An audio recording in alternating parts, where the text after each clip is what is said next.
just 1 second, okay? That's working. Looks like. Test. Test. Okay, we're good. All right, Dave, we're good, sir.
Hey guys, Nathan's Automotive, proud supporter of Noble Athletics.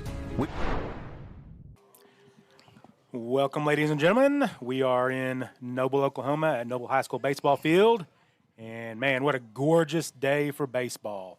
If you follow us on social media, I've been saying for a couple days now that it was just going to be an absolutely wonderful day to get out to the ballpark, bring your chairs, and enjoy the beautiful weather, the nice warm weather, which is nice for a change.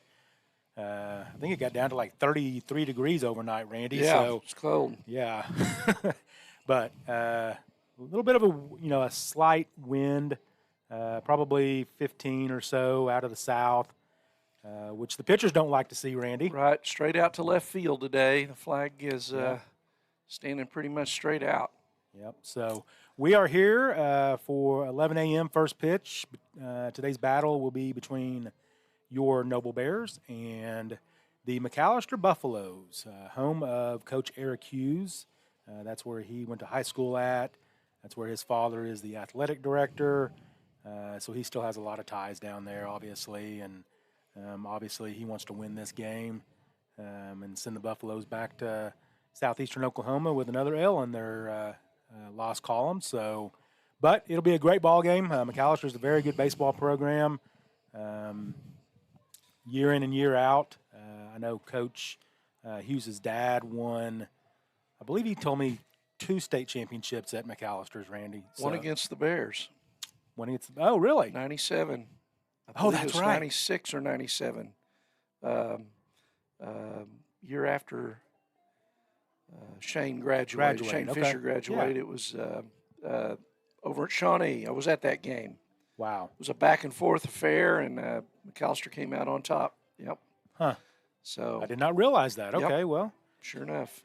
Funny how things come full circle, right? Mm-hmm. So Coach Hughes wasn't a member of that team, was he? No, I don't think so. He told me he graduated in 2003, so he was too young. Yeah, he was too young. He was probably at that game, too. So. He probably was at that game. You're right. Yep. So the field looks amazing. Coach Hughes and the rest of the coaching staff have just done an amazing job with Noble High School baseball field. We've got the new mound, the new home plate area. Got all of our sponsors out there along the fence line. So, yeah. So, what else, Randy? What's on your mind this afternoon? Just anxious to get back out on the field. Lost the whole week this week to weather, and Bears have lost 6 games, I think, to weather this year, which is a lot. We're only halfway through, so and I don't know. I don't see a lot of makeup dates in there. There's not a whole lot of opportunity for makeup dates. That's what I mean. Yeah. So important to get on the field and get to play, and kind of had last game was last Saturday against Norman North. Kind of left a bad taste in our mouth. Had that game pretty much, I thought, wrapped up, and had some problems defensively and throwing strikes in the last 2 innings, and ended up losing big. Right. In a game that we really should have won. Yeah, that game, I agree. I mean, we had that game right where we wanted it, and we could have very well, won that ball game, but we didn't. Right. And like you said, we kind of had the two rainouts against Altus Tuesday because of the monsoon. I think the infield was good enough to play, but the outfield was a mess, and so we weren't able to play those. So we've lost 3 district games. Yeah, we've got 1 against Santa Fe South and 2 against Altus that we have to make up. Yep. So Santa Fe South is on the schedule to make up, but the Altus, I don't know when we'll get. Yeah, and that Santa Fe South game will be the final game of the season before the Bears start regional play, and that'll be senior night as well. Randy, is what Coach Hughes and Coach Solomon, our athletic director Tyler Solomon, told me earlier this week. So, yep. So Bears come in 9-8. Yep. Very, very difficult schedule, but one that, but for some really, I don't know how else to say it, poor defense and poor strike throwing, we probably, it's not like we would be 17-0, but we probably should be sitting at, 11-6 maybe. Yeah, I with would a agree really, with that. really tough schedule, and you'd feel real good about that. Not that you're ready to mail anything in, but got to get some things fixed. We're halfway through the season, and we've got starters out there that's fielding percentages are under 800, and that's got to get corrected from this point forward in a big way. Yeah, I completely agree, and the pitching's got to be better as well. You got to be able to get out of jams, and we've gotten out of a lot of jams, right? Mm-hmm. But the pitching staff, team ERA 5.23. Yeah, we've walked to 62 men in 96 innings. That's too much. That's too much. And we talk about that stat of free bases, right? Mm-hmm. That we don't have a number for it, ladies and gentlemen, but it's up there. That number is extremely high, and that's what we mean by that is, a walk, an overthrow, and the runner advances from first to second or second to third, and then scoring a pass ball or a fly ball that would have been just an out, but instead because there's a guy on third, he comes in to score, and he shouldn't be on third in the first place if we hadn't kind of put him there. So those things add up when you play really good competition, which is what we've done, and they've cost us. And we talked about this team made a state tournament appearance last year. They're largely intact from last year. Ramped up the schedule this year in the hopes of being prepared for another state tournament run, but just haven't lived up to it yet. Haven't played up to it.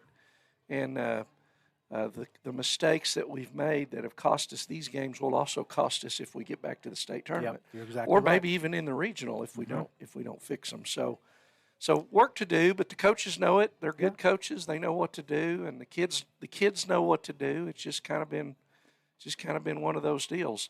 But that's the great thing about it. We're still unbeaten in district play. We'll probably get a good seed in a region, if not host, and it'll all be set up and ready for us to go back. And hopefully these experiences against these tougher teams will benefit us down the road. That's what the plan was. Yep, exactly. It's like we're not going to go try to go 30-0 playing a powder puff schedule. We're going to go play the best, right, and try to get better, and hopefully that's what we'll see. And you don't mind losing to a good 6A Bixby or a good Choctaw or whatever, but you mind losing whenever it's a defensive error. Defensive errors doesn't when you matter. shoot yourself in the foot. Yeah, if you can't catch a fly ball, it doesn't matter who hit it. You can't catch it. Right? You got to catch it. And that's the frustrating part of the year so far. But teams hitting 289 batting average. Oh, so it actually dropped about 10 points since the last time I heard you mention that. Yeah, so. It's dropped. But, again, 6A pitching will do that to you. So 289's, that's okay. I'm not overly concerned about that, really. It's just really the defense and the strikes, particularly in the kind of the bottom half of our pitching order, right? Yeah. Colin Fisher's been fantastic. He'll probably pitch the second game today against Deer Creek, I'm guessing. Chris Lovell will be going here in game 1. This will be his 4th start, and we talked about this kind of got a late start because of some arm issues. 2-1. He's 1-0. He's got no decisions. No decisions. Okay. Yeah. So, but he's 3.82 ERA, struck out 20 in 11 innings. So he's throwing the ball well. Probably should have won that game Saturday, but pitch count got up and he had to come out, and then the wheels kind of fell off. Right. Against Norman North, he kind of had them beat. We had him down. Yeah. He threw well on last Saturday. So, we are. I think we're waiting on the umpires. I haven't seen them yet. So, what about offensively, Randy? Who's kind of leading the way for the Bears offensively? Well, Colin Fisher's hitting .432, got 21 RBIs in 17 games, 2 homers, 5 triples, pair of doubles. So he's kind of leading the team offensively as well as on the mound. Carter Golish hitting .365. He's been really solid in the leadoff position. So he's done a great job. Chris Lovell has hit the ball well this year. I got him at .317, a homer, 13 RBIs. Let's see here. Braden up to 270. Braden had a slow start. We talked about he's up to 277, got 11 RBIs. So he's doing a good job moving into the 4-hole the last couple of games, and he'll be there today.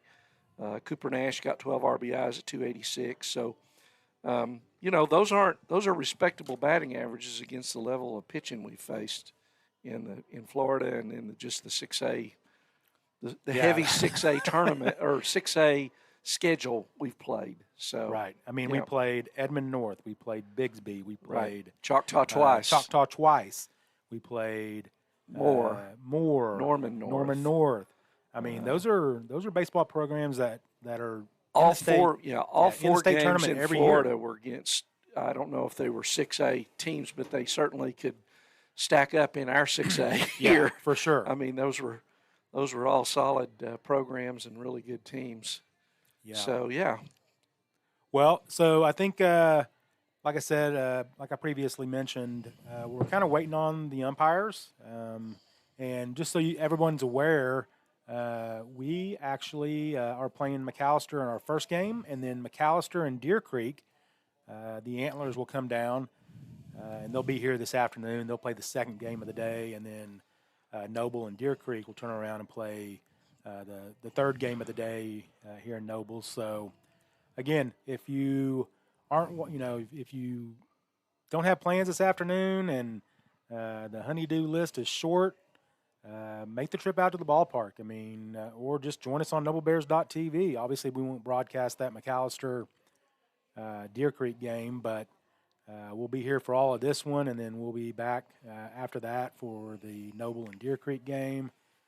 Like Randy mentioned, Colin Fisher will throw that game. Chris Lavelle will start this game. And then from what I understand, just from what Braden's told me, Randy, is all the pitchers are going to get some work today.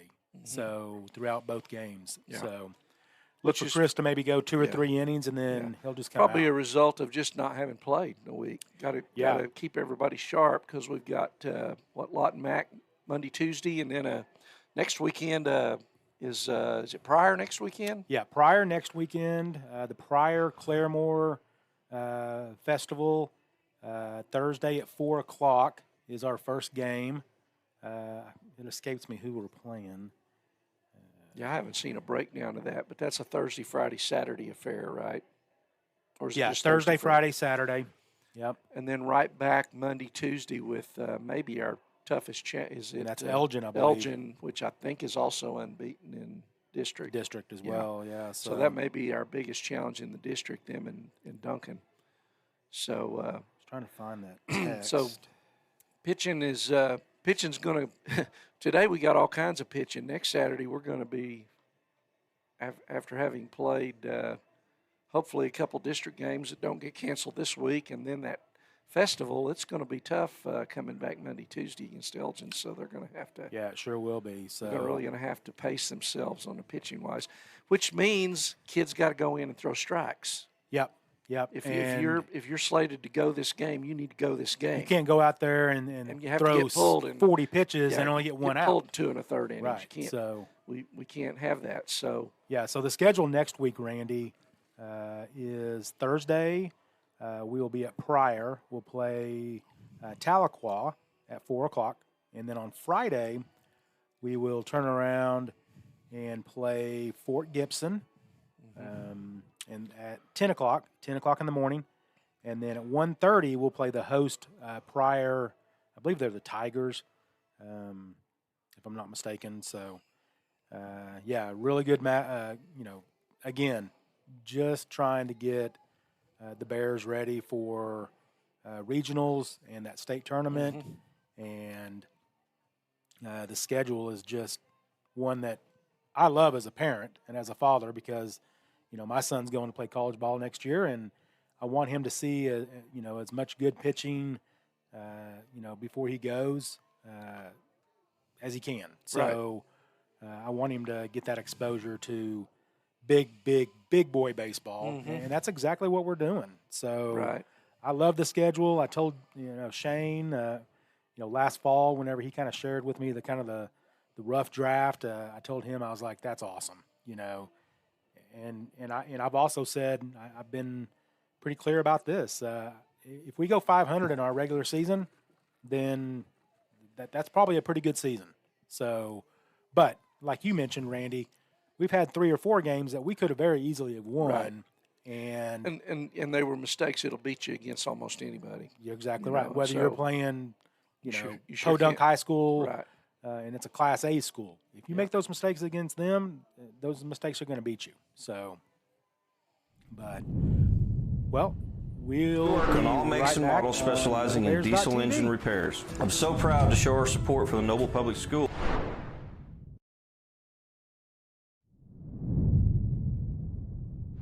Through our unique Auto Repairs for Bears program. Bring your car in for maintenance or repair and drop those repair receipts off at any school campus, and Nathan's will give back 5% of the totals to the Noble Public School System. We're looking forward to serving you for all your automotive needs. Go Bears!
Allegiant Marketing Group produces inbound lead generation for our clients through integrated traditional and digital campaigns. We continuously develop new strategies, tactics, and productive efficiencies so you can reach your target market and get a measurable return on investment. This fast-paced world demands for your products and services to be presented at the moment your buyers need them. Targeted and innovative marketing creates your success. Call AMG today, your marketing partner. Dr. Matt Dieselhorst at Dieselhorst Sports and Orthopedics can help you. Okay, so welcome back, ladies and gentlemen. We are still waiting for today's umpires to arrive.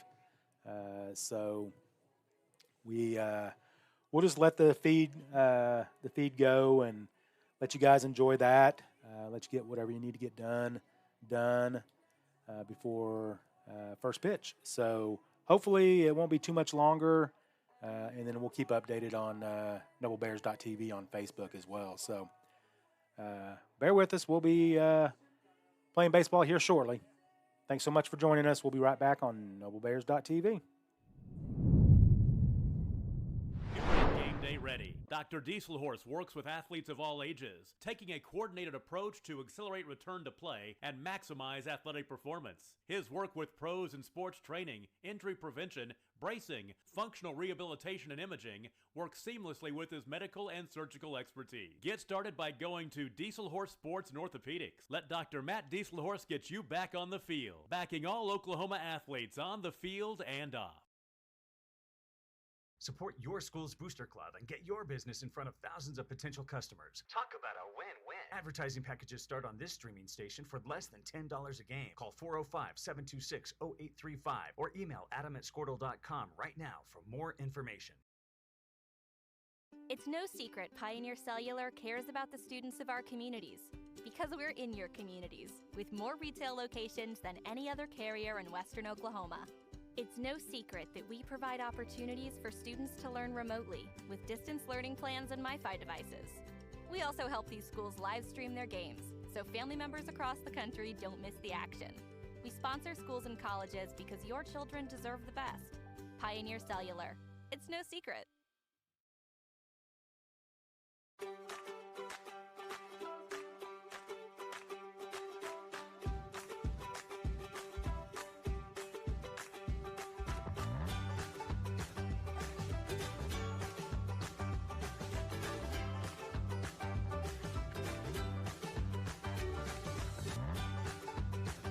Stream with Oklahoma's #1 high school streaming service, Squirtle.tv. Find out more at squirtle.com/stream. At Maples Nixon Dieselhorst, we've helped a lot of people, and our goal was to treat each and every person like a friend. And as a friend, we've got your back always. We understand what you're going through. Being lawyers is what we do, but it's not all that we are. We care. We'll stand beside you throughout the entire legal process, not just as lawyers, but as your friends. We are Maples Nixon Dieselhorst, and we are here to help.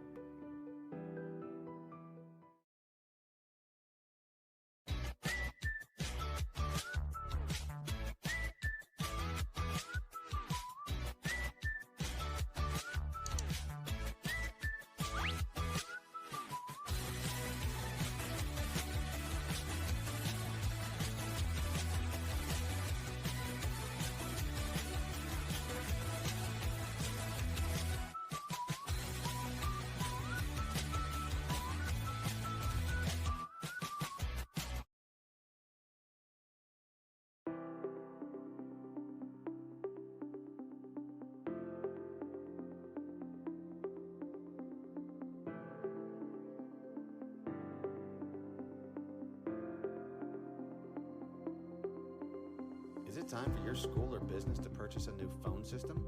Give the experts at Versatile Networks a call. In most cases, we can provide a phone system with brand new phones for less than your current monthly bill. Call us for a free quote today. Allegiant Marketing Group produces inbound lead generation for our clients through integrated traditional and digital campaigns. We continuously develop new strategies, tactics, and productive efficiencies so you can reach your target market and get a measurable return on investment. This fast-paced world demands for your products and services to be presented at the moment your buyers need them. Targeted and innovative marketing creates your success. Call AMG today, your marketing partner.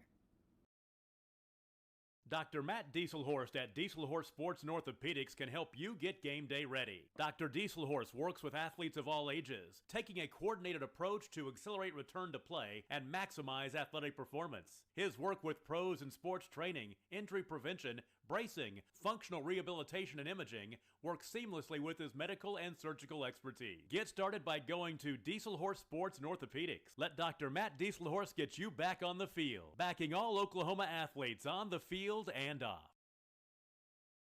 Support your school's booster club and get your business in front of thousands of potential customers. Talk about a win-win. Advertising packages start on this streaming station for less than $10 a game. Call 405-726-0835 or email adam@squirtle.com right now for more information.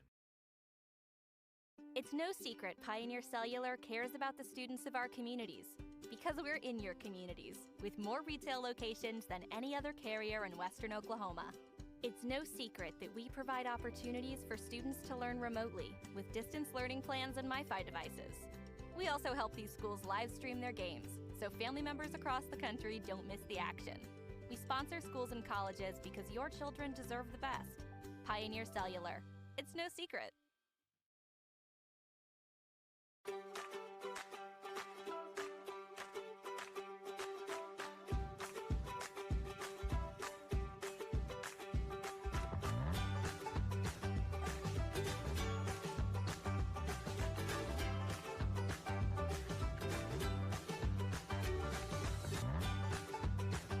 Stream with Oklahoma's #1 high school streaming service, Squirtle.tv. Find out more at squirtle.com/stream. At Maples Nixon Dieselhorst, we've helped a lot of people, and our goal was to treat each and every person like a friend. And as a friend, we've got your back always. We understand what you're going through. Being lawyers is what we do, but it's not all that we are. We care. We'll stand beside you throughout the entire legal process, not just as lawyers, but as your friends. We are Maples Nixon Dieselhorst, and we are here to help.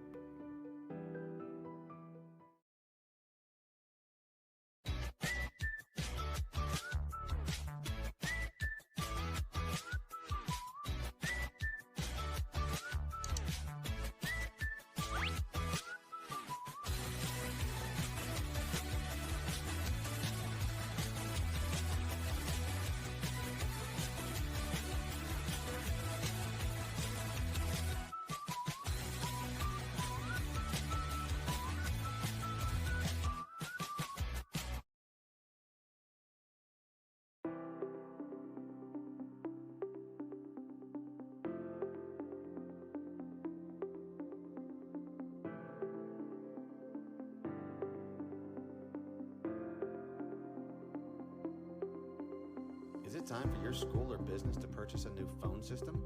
Give the experts at Versatile Networks a call. In most cases, we can provide a phone system with brand new phones for less than your current monthly bill. Call us for a free quote today. Allegiant Marketing Group produces inbound lead generation for our clients through integrated traditional and digital campaigns. We continuously develop new strategies, tactics, and productive efficiencies so you can reach your target market and get a measurable return on investment. This fast-paced world demands for your products and services to be presented at the moment your buyers need them. Targeted and innovative marketing creates your success. Call AMG today, your marketing partner. Dr. Matt Dieselhorst at Dieselhorst Sports and Orthopedics can help you get game day ready. Dr. Dieselhorst.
athletes of all ages, taking a coordinated approach to accelerate return to play and maximize athletic performance. His work with pros in sports training, injury prevention, bracing, functional rehabilitation, and imaging works seamlessly with his medical and surgical expertise. Get started by going to Dieselhorse Sports and Orthopedics. Let Dr. Matt Dieselhorse get you back on the field, backing all Oklahoma athletes on the field and off. Support your school's booster club and get your business in front of thousands of potential customers. Talk about a win-win. Advertising packages start on this streaming station for less than $10 a game. Call 405-726-0835 or email adam@squirtle.com right now for more information. It's no secret Pioneer Cellular cares about the students of our communities because we're in your communities with more retail locations than any other carrier in Western Oklahoma. It's no secret that we provide opportunities for students to learn remotely with distance learning plans and MiFi devices. We also help these schools live stream their games so family members across the country don't miss the action. We sponsor schools and colleges because your children deserve the best. Pioneer Cellular. It's no secret.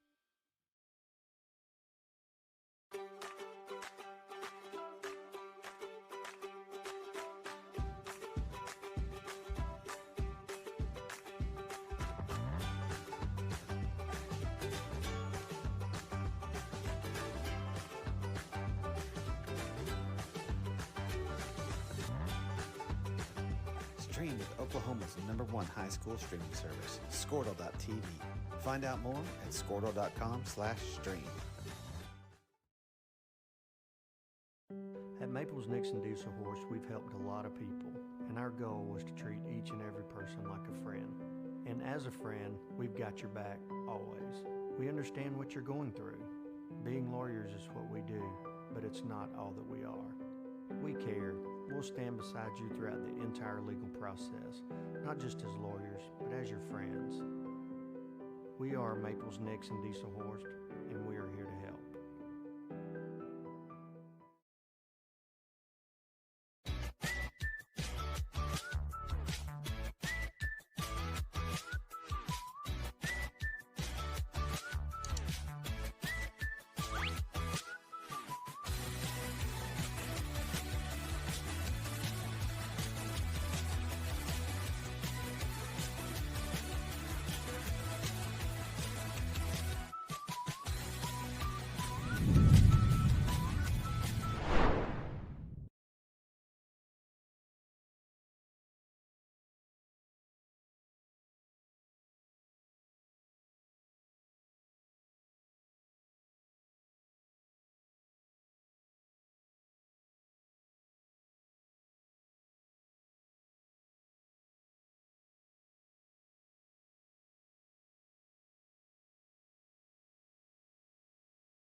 it time for your school or business to purchase a new phone system? Give the experts at Versatile Networks a call. In most cases, we can provide a phone system with brand new phones for less than your current monthly bill. Call us for a free quote today. Allegiant Marketing Group produces inbound lead generation for our clients through integrated traditional and digital campaigns. We continuously develop new strategies, tactics, and productive efficiencies so you can reach your target market and get a measurable return on investment. This fast-paced world demands for your products and services to be presented at the moment your buyers need them. Targeted and innovative marketing creates your success. Call AMG today, your marketing partner. Dr. Matt Dieselhorst at Dieselhorst Sports and Orthopedics can help you get game day ready. Dr. Dieselhorst works with athletes of all ages, taking a coordinated approach to accelerate return to play and maximize athletic performance. His work with pros in sports training, injury prevention, bracing, functional rehabilitation, and imaging works seamlessly with his medical and surgical expertise. Get started by going to Dieselhorst Sports and Orthopedics. Let Dr. Matt Dieselhorst get you back on the field, backing all Oklahoma athletes on the field and off. Support your school's booster club and get your business in front of thousands of potential customers.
Okay, ladies and gentlemen, we are probably about 3 to 4 minutes away from first pitch. We appreciate you standing by, waiting patiently. Randy and I were just talking baseball, so but we probably would have ran out of things to talk about. So we're back now. We will have first pitch here in about 3 or 4 minutes, but let's go ahead and go over starting lineups. I'll run through the McAlester lineup. Leading off for the McAlester Buffaloes will be first baseman Leighton Bass. He's the center fielder. Yep. And hitting second will be number 1, Gage Dollins. He'll play shortstop. Batting third and playing left field, Ethan Gillespie. He'll be the catcher for the Buffaloes.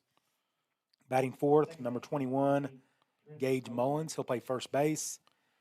Batting fifth, number 5, Caden Lesnow, and he is a third baseman for the Buffaloes today. Batting sixth, number 4, Zach Freestad, and he'll play right field for the Buffaloes. Batting seventh, number 8, Trent Boatwright. He'll play second base for the Buffalo. And batting eighth, number 15, Seth Sam. He'll DH today. Batting ninth, Gannon Mullins. He's number 6 for the Buffaloes, and he'll be pitching today for McAlester. And hitting in the 10 hole, number 11, Kate Prather, and he'll play left field for the Buffaloes. Randy, run through the Noble Bear lineup, if you would, please. So Bear lineup is going to be, if we'll just go over the defensive lineup, left to right field. It's going to be Colin Thomas out in left, Collar Golish in center, and in right field today will be Cooper Nash. Around the infield, Jake Williams is at third, Kason Anglin at short, Bryson Carey at second base, and Colin Fisher at first.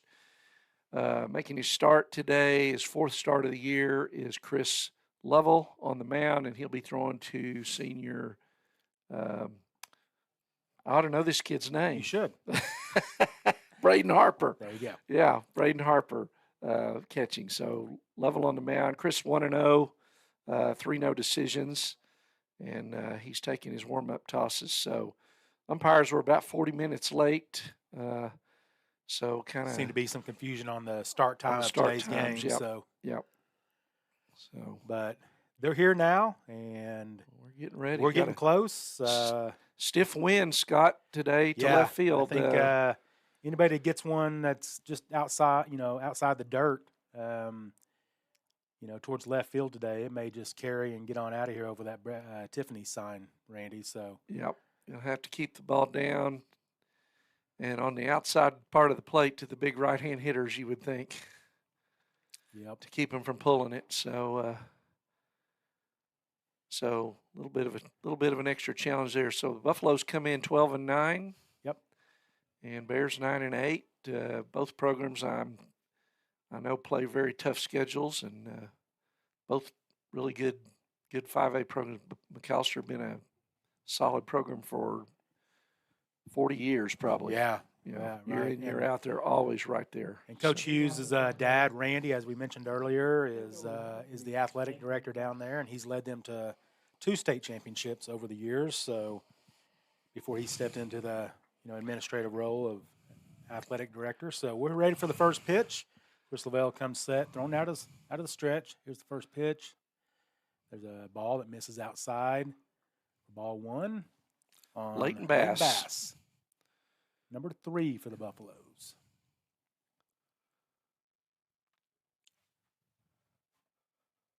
There's a fastball that misses outside. Chris falls behind 2 balls, no strikes on Bass.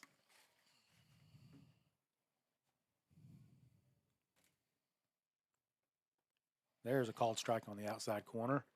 And this is our delayed strike caller. Yes, it is. So it didn't take me long to realize that. It's not only delayed in getting the right start time, he delays on giving us the call.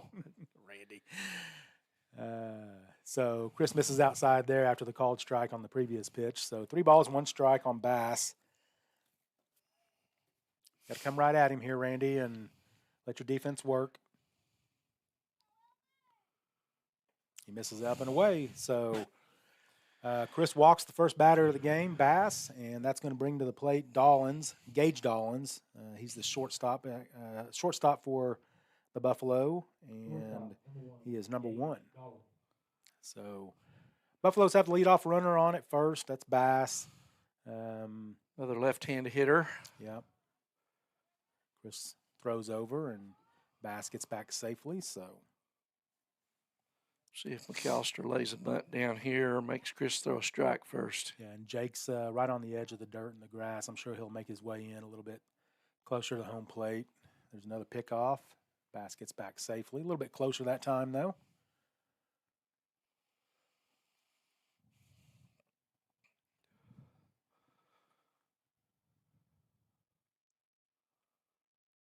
Here's the pitch.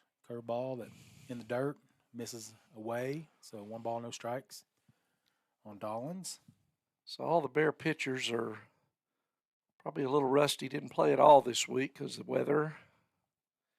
Chris probably wins that game against North last week if his pitch count didn't get away from him. Yeah, I think he had twice as many pitches as the Norman North pitcher did. Yeah. Whenever he exited the game. So he's not off to the best start on pitch count wise.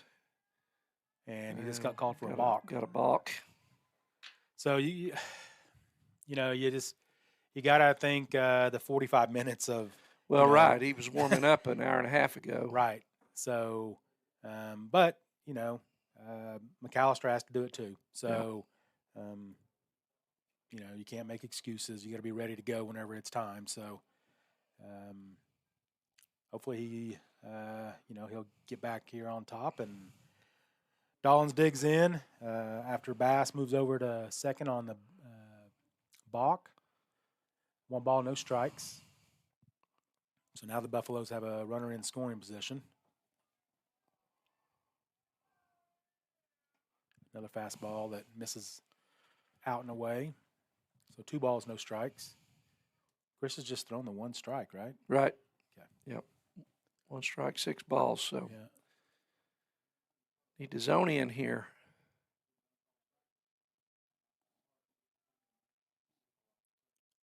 Lovell comes set. Here's the pitch. It's a ball that misses down. That's low. Yep, down and 3 balls, no strikes.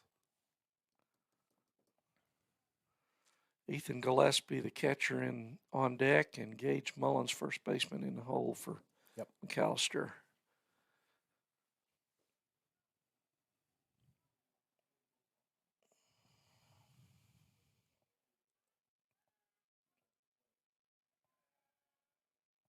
There's a called strike on the outside corner. 3 balls, 1 strike. Still no outs for Lovell and the Bears. Just the second batter of the game, though. So need to find a way to get an out here.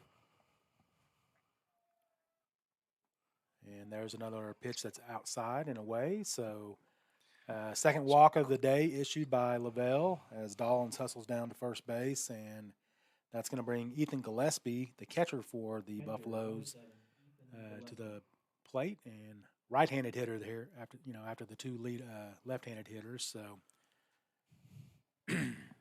Chris throwing, I think he's only thrown 1 curveball, Scott, and it's all the fastballs. He's having trouble spotting that fastball. There's a curveball. That's a called strike on the breaks across the outside part of the plate. Sometimes that's what you do. You have trouble. You go to another pitch. You know, you get command of it. Got to find something you got command of. Right. So no balls, 1 strike, no outs. Buffaloes have runners at first and second. Lovell checks the runner. Here's the pitch. There's a called strike on the inside corner. Another good pitch by Chris. Yep. No good balls, fastball there. Yep. Good fastball. And down. Yep. Which is what you want with that wind. That flag's standing almost straight out. So no balls, 2 strikes. Gillespie, the batter for the Buffaloes. Good curveball. Curveball that Gillespie lifts into center field. Golish misplayed it, and the wind. Well, I mean, it was up there a long time, and Carter kind of he started drifting. He didn't. Got to allow for that wind today, boys. Yeah, so that's going to be an error probably on Golish. Yep. So Gillespie hustles down to first. Dollins moves over to second, and that's going to make the score. And Bass came around to score on that error. So 1-0 in favor of the Buffaloes here in the top of the first inning. Gage Mullins, the batter now, and first baseman for the Buffaloes, cleanup hitter. He gets under that one to left. Ball in the left that Colin Thomas settles underneath. And the wind is just wreaking havoc on our Bear outfielders. So he can't make the catch. And we're not exaggerating, ladies and gentlemen. The wind is, step outside. It's 30, 35 miles per hour, maybe more. So but we took warm-ups, and they took infield, so it's not like they're stepping out there cold. They know, what's out there. But again, I think that'd probably go down as an error. Yeah. On Thomas. So I think all our outfielders probably need to play deeper and come up on the ball. Right. Obviously your first step is, you're always taught to go first step back, but not out there in 35, 40 mile per hour winds every day either. So there's a called strike on the batter for the McAlester Buffaloes, the 5-hole hitter, Caden Lesnow, third baseman. So the Buffaloes have the bases loaded, 1 run already across. There's a ground ball that gets into the left field for a single and a 2 RBI single. And that's going to make it 3-0 in favor of the Buffaloes. So good piece of hitting there by Lesnow. He just hit it between Kaysen and Jake. And 3-0 in favor of the Buffaloes in the top of the first inning. Still nobody out. And Trent Boatwright will be the new batter now for the McAlester Buffaloes.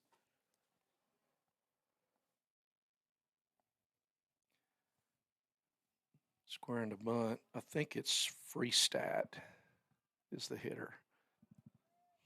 I'm sorry? I think it's Freestat. Zach Freestat. Yeah, you're right. I'm sorry. I skipped Zach in the lineup. So right fielder Zach Freestad is the batter. McAlester looking to move the runners up. He squared the bunt there, try to get them into scoring position. Squares the bunt again. Colin Fisher creeps in towards first Jake's base. playing deep over there. He's not. Well, I think Chris will probably have third base side, so. And Jake will stay at home at third base, and Colin will have the first base side. So.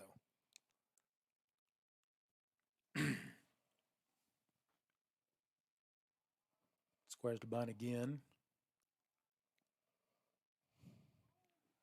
Comes inside on him, and he fouled it off. He should have pulled back on that, but he fouls it back to the net. So, no ball, or 1 ball, 1 strike? 1-1, 1-1, yeah. So.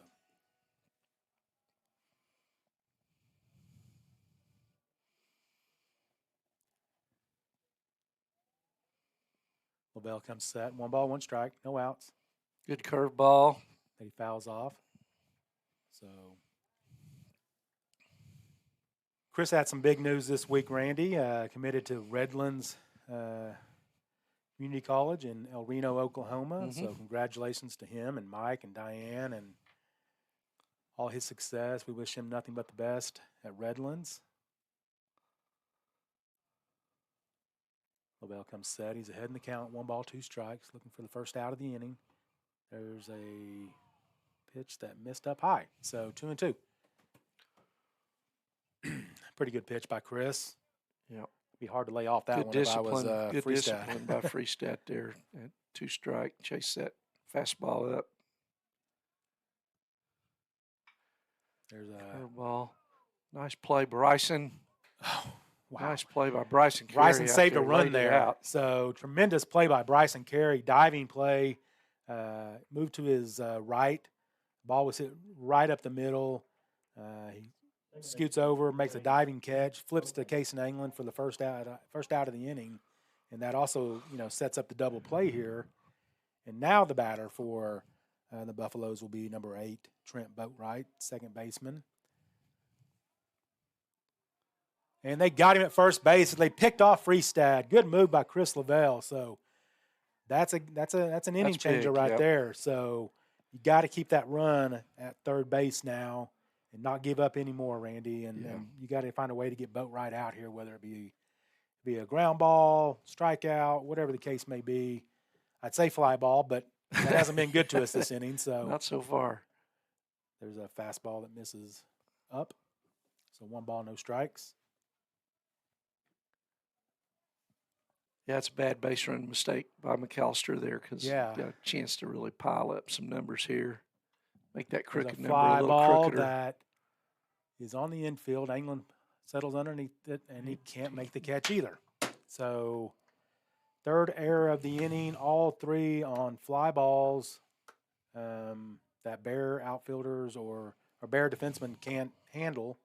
And I never seen anything like it. I mean, I know it's windy today, but we've seen this all year, Scott. I've just never seen anything like it for a team that's we know is better than this. Yep. So, regardless, Boatwright moves over to first base on the error by England, and the batter for the Buffaloes will be number 15 and DH Seth Sam.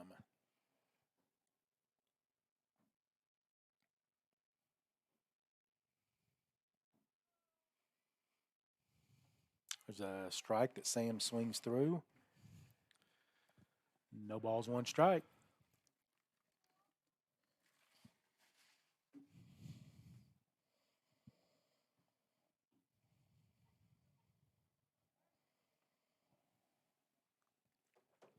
LaBelle throws over, tries to get. It's been our best defensive play.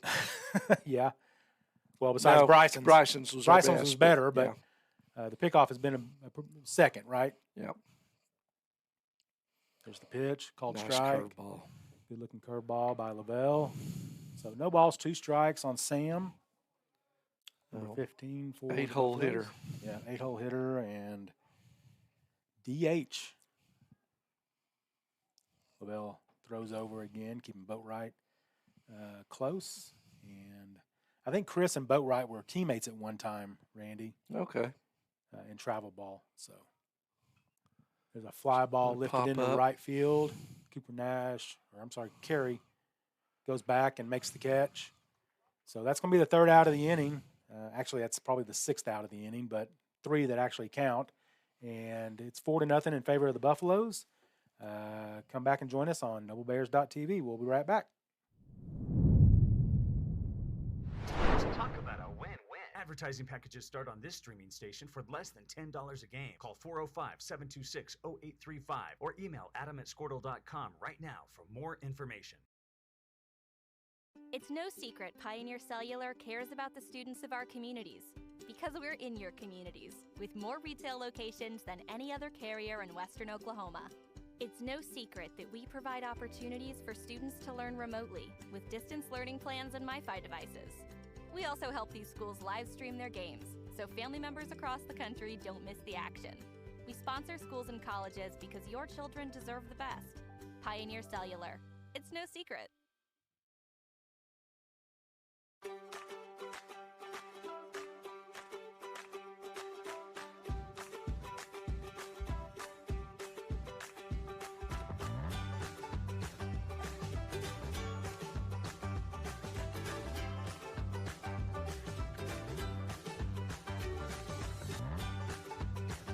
Streamed Oklahoma's #1 high school.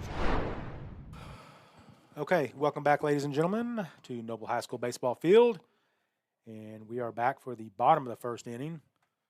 Bears have dug themselves a hole. They sure have, Randy. And what did it to us, Randy? 3 missed fly balls in the 1st inning. And so McAlester got 4 runs on 1 hit. I mean, if McAlester hits the ball, that's one thing. You know, you tip your cap to him and you come in the dugout and you go do your thing. But we got to be better than that. I'm sorry. Yep. I mean, So we need to start chipping away here. Yep. Get back in it. Carter Golish is hitting 365. 365. Second on the team, right? Yep. Yeah. Carter's had a good season, so. On deck, waiting will be Cason Anglin, and then behind him, Colin Fisher. There's a fly ball into center field, and the Buffalo center fielder comes up, makes a catch. That's how you do it. Yeah. So, was that the first pitch of the at-bat? Nope. Second? Took a ball, took ball one, and popped up to Leighton Bass out there in center field. Yep. Came a long way to get that. So that's going to bring shortstop for the Bears, number 10, Cason Anglin, to the plate.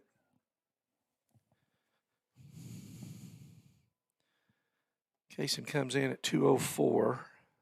It's a fastball up that misses. So 1 ball, no strikes. 4 doubles, 9 RBIs on the year.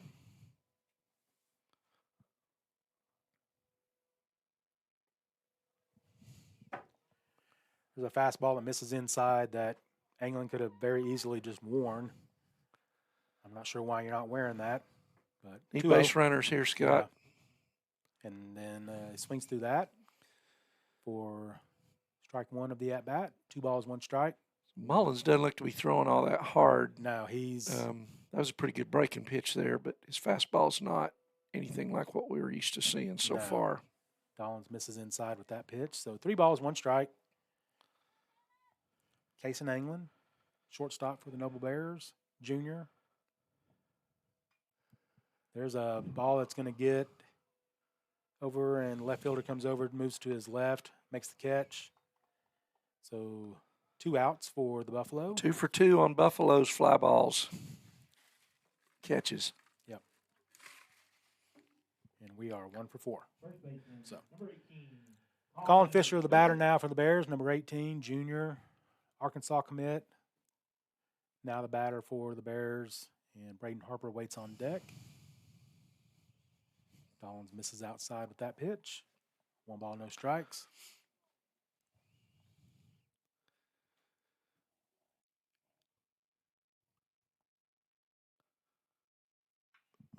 There's a fly ball into left field that goes way back, and the left fielder is settling underneath it, and it gets down up against the wall for a double for Colin Fisher, number 18. So Colin continues his hot streak. And the Bears got a runner in scoring position with 2 outs. And number 16, senior, Carl Albert State commit, Braden Harper. Now the batter for the Bears, and Chris Lavelle on deck.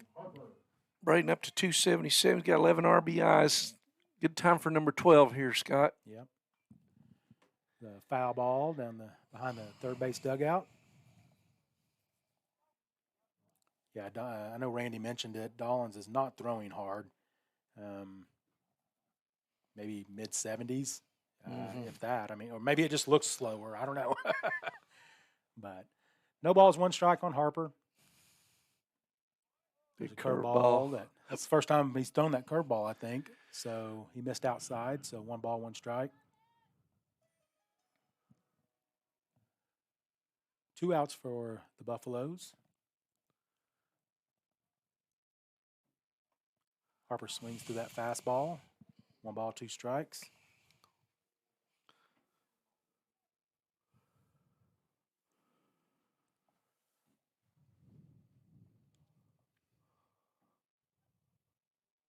The curveball that misses away.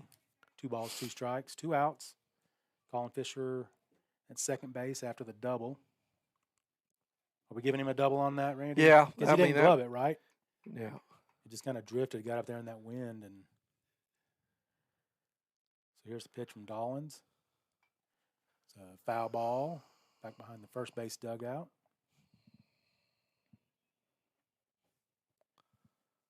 Two balls, 2 strikes, 2 outs.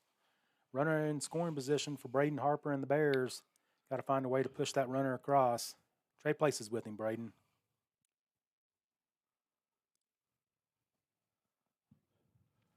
Harper calls timeout.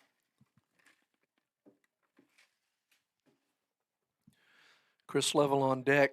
He's a guy, if he can get turned on one, he can deposit. There's a line drive into the gap. That is going to fall. Down, yep. Yep, that's down. So Harper with an RBI double. And the Bears are on the board, 4-1.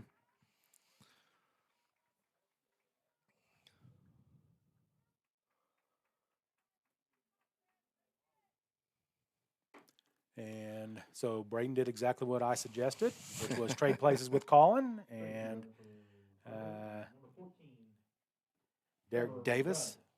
I'm sorry, Trevor Rudd will be the courtesy runner for Harper. And Chris Lavelle will be the batter, Redlands Community College commit as of this week. So congratulations to Chris. Help yourself out here, Chris. Get back in this game. Oh. Line drive right back at the pitcher that he fields, and that's going to be the third out of the inning for the Buffaloes. And we'll go to the top of the second. Bears 1, McAlester Buffaloes 4. We'll be right back on NobleBears.tv. Squirtle.tv. Find out more at squirtle.com/stream. At Maples Nixon Diesel Horse, we've helped a lot of people, and our goal was to treat each and every person like a friend. And as a friend, we've got your back always. We understand what you're going through. Being lawyers is what we do, but it's not all that we are. We care. We'll stand beside you throughout the entire legal process, not just as lawyers, but as your friends. We are Maples Nixon Diesel Horse, and we are here to help.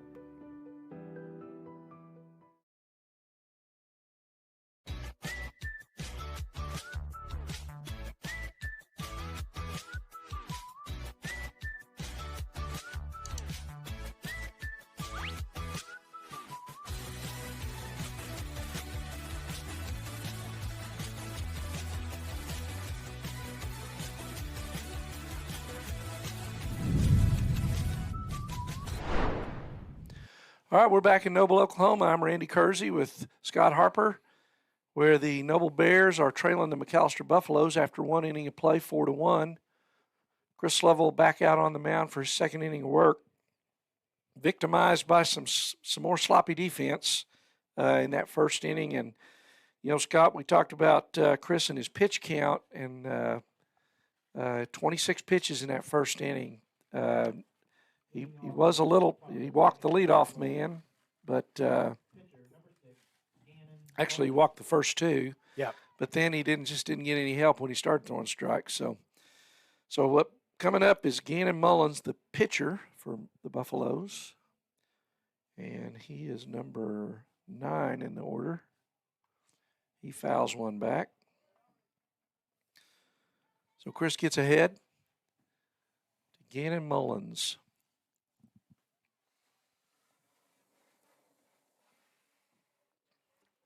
No balls, one strike. Curveball. Mullins reaches out there and pokes it foul over the first base dugout. 0-2.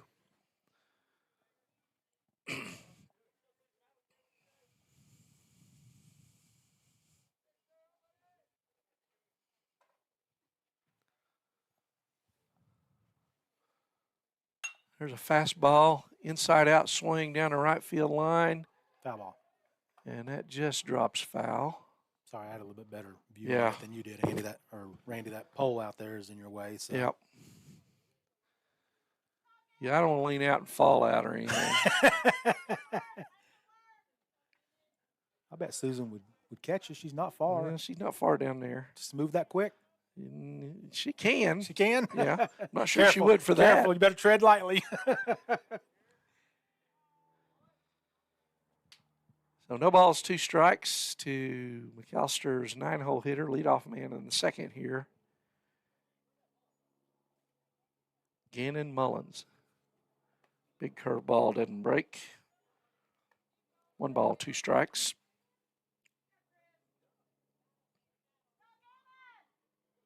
So Bears going to have to claw their way back in. Bears had 2 hits in the first. McAlester only had 1, but they came up with 4 runs. There's a good fastball, and Mullins fouls that back, so staying alive.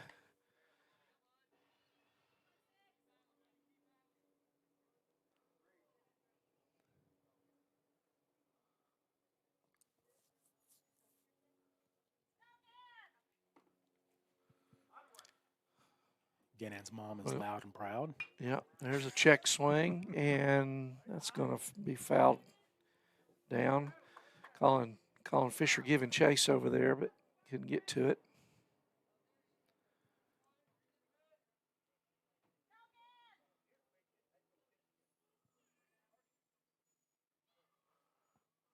Fastball in there for strike 3. Outside corner. Painted the corner with he blistered that one. Yeah.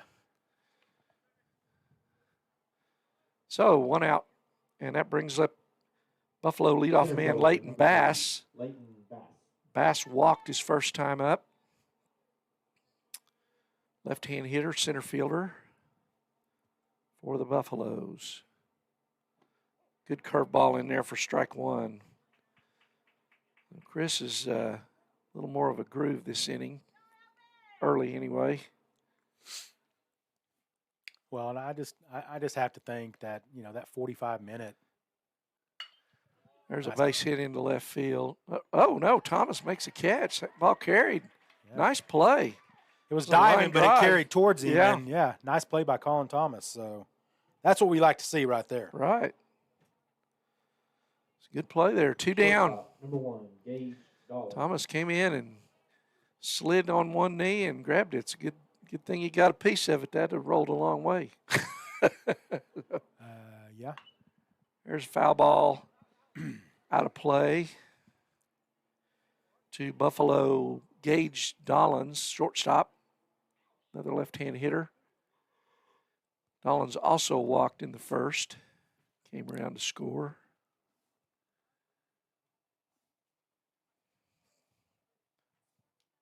The ball's 1 strike, 2 out for the Buffaloes in the top of the second.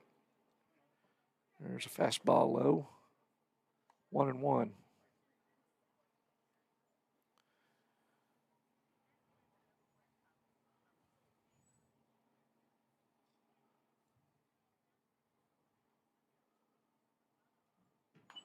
There's a good fastball, fouled straight back by Dollins. 1 ball, 2 strikes.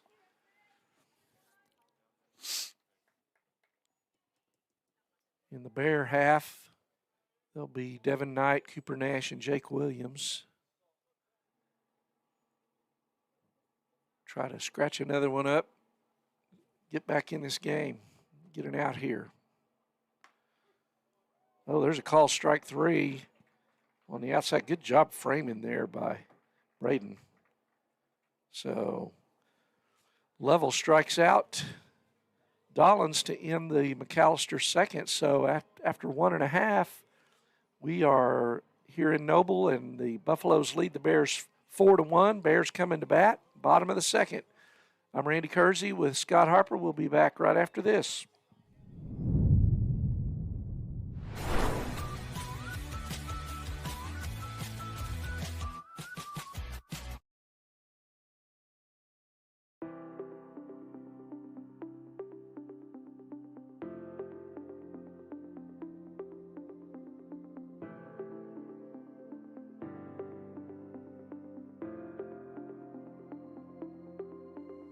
Is it time for your school or business to purchase a new phone system?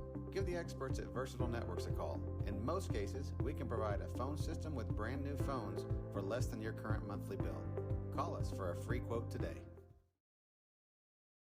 Allegiant Marketing Group produces inbound lead generation for our clients through integrated traditional and digital campaigns. We continuously develop new strategies, tactics, and productive efficiencies so you can reach your target market and get a measurable return on investment. This fast-paced world demands for your products and services to be presented at the moment your buyers need them. Targeted and innovative marketing creates your success. Call AMG today, your marketing partner. Dr. Matt Dieselhorst at Dieselhorst Sports and Orthopedics can help you get game day ready. Dr. Dieselhorst works with athletes of all ages. Being off the bottom of the second for the Bears. So we're back in Noble, Oklahoma. I'm Randy Kersey with Scott Harper. Bears bottom of the second, trailing McAlester 4-1. Leading off will be designated hitter Devin Knight. He takes ball 1 up and in. So the Bears get McAlester 3 up, 3 down in the second after the tough first inning with some errors and some walks, and there's that ball's fouled back. Buffaloes scored 4 runs on only 1 hit in the first. Bears got 1 back in the second on a pair of doubles by Colin Fisher and Braden Harper. There's a hot grounder into left field, and Devin Knight has a base hit to left.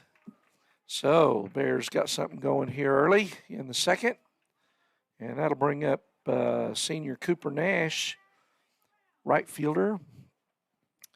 Cooper comes in hitting 286, 11 RBIs, batting from the left side.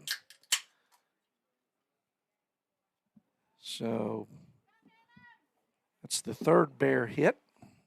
And here's Cooper Nash. He gets down for one, fly ball into center to the center fielder, Leighton Bass, and he retires Cooper on 1 pitch. So Knight still at first. Brings up Jake Williams, playing third base today. Jake struggled at the plate this year, hitting 189. So need Jake to break out. Got good speed. There's a ball high, misses high.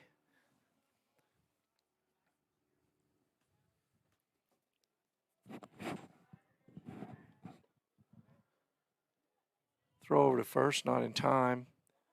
Jake Williams, ahead in the count, 1 ball, no strikes. Devin Knight gets his lead at first after having singled to lead off the inning. There's a ball in the dirt, and good block. 2 balls, no strikes to Jake Williams. On deck is freshman Bryson Carey, and then it'll be back to the top of the order for the Bears. 2-0 pitch inside, misses. 3-0. Well, and I think, on that last pitch that was down in the dirt, Devin's got to read that pitch, Randy, and get over to second base and put himself in scoring position. Yeah. He gets the call there, does Mullins. Ball looked down and away, but Mullins gets the call. 3-1 to Jake Williams. So Jake. And he swings and tops that one. Jake's just not snapping that bat through. He kind of got a rounded swing, it looks like. You got to keep your hands inside that ball. He just kind of slows the bat down when you get those hands too far out there. Runner goes. He swings over the top, bounds it to third, and fires across to first as Caden Lesnow. Well, it's the term is called sweeping. You sweep the ball, and that's what Jake's doing. He sweeps that ball instead of striking it. Yeah. And a more level swing, through the ball, drive through the ball. Yeah. So Knight moves down to second on the grounder to third, and that brings up Bryson Carey, number 9 hitter, left-hander. Knight on second.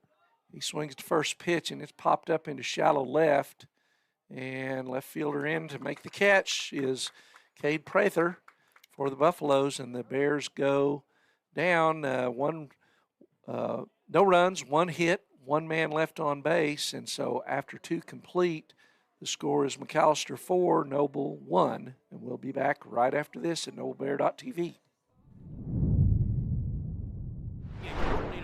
To accelerate return to play and maximize athletic performance. His work with pros in sports training, injury prevention, bracing, functional rehabilitation, and imaging works seamlessly with his medical and surgical expertise. Get started by going to Dieselhorse Sports and Orthopedics. Let Dr. Matt Dieselhorse get you back on the field, backing all Oklahoma athletes on the field and off. Support your school's booster club and get your business in front of thousands of potential customers. Talk about a win-win. Advertising packages start on this streaming station for less than $10 a game. Call 405-726-0835 or email adam@squirtle.com right now for more information. It's no secret Pioneer Cellular cares about the students of our communities because we're in your communities with more retail locations than any other carrier in Western Oklahoma. It's no secret that we provide... Or should they? Yeah, exactly. So we're back in Noble at Noble High School baseball field. I am Scott Harper. He's Randy Kersey. We are ready for the top of the third inning. And The batter for the McAlester Buffaloes will be number 7, and that is the catcher, Ethan Gillespie, for the McAlester Buffaloes.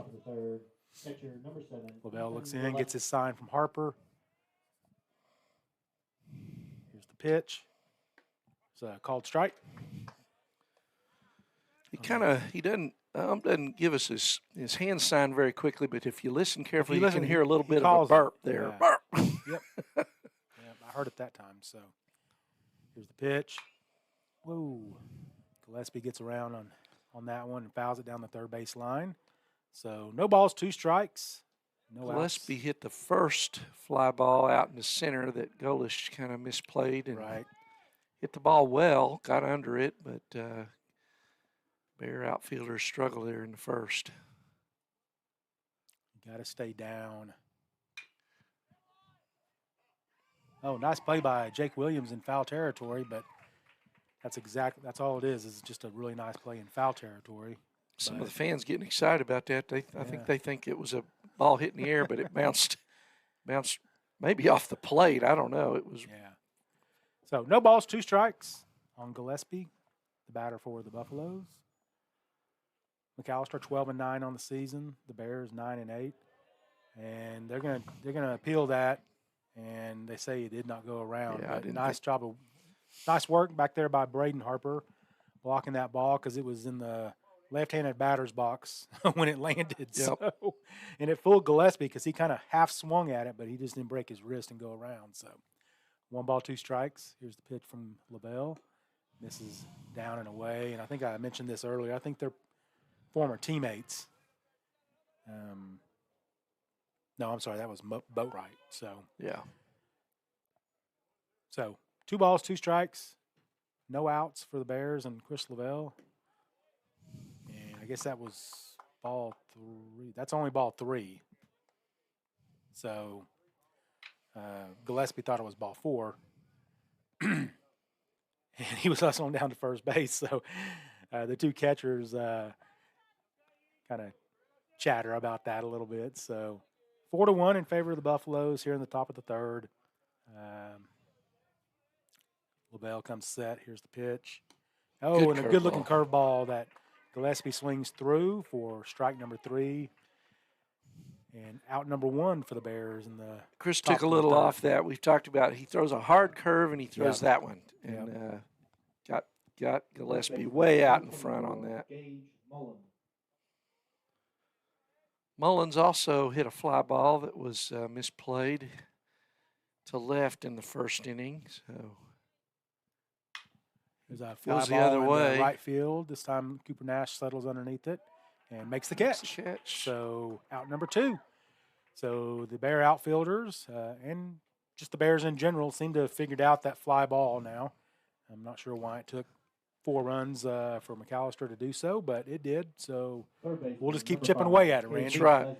And Les now singled, hit a ground ball between short and third his first time up. So RBI single, right? Only hit that McAllister's gotten. Okay. So here's the pitch from Lavelle. And good curveball. Curveball that misses down. 1 ball, no strikes. 2 outs for the Bears.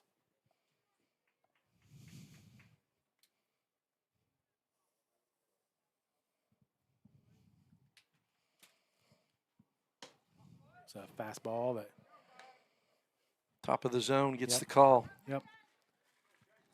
So Gage Mullins, the batter for the Buffaloes. 1 ball, 1 strike, 2 outs.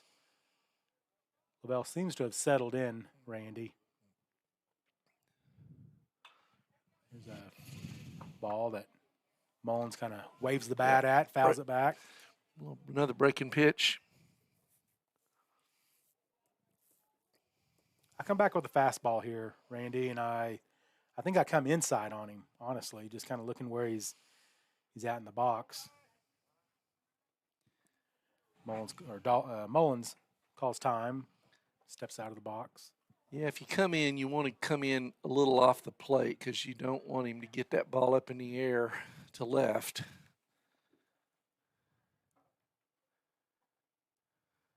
Goes curveball. Breaking ball away. Yep. Caden Lesnow is the batter. 5-hole hitter, so Yep. he's probably got a some little pop. bit of power. Yep. 2 balls, 2 strikes, 2 outs for the Bears. Get this third out right here, Chris Lavelle. There you go, kid. Good fastball. And Lesnow swings through it for out number 3. So Chris Lavelle has settled in nicely. We'll go to the bottom of the 3rd inning. McAlester Buffaloes 4, your Noble Bears 1. We'll be right back on noblebears.tv. For students to learn remotely with distance learning plans and MiFi devices. We also help these schools live stream their games, so family members across the country don't miss the action. We sponsor schools and colleges because your children deserve the best. Pioneer Cellular. It's no secret.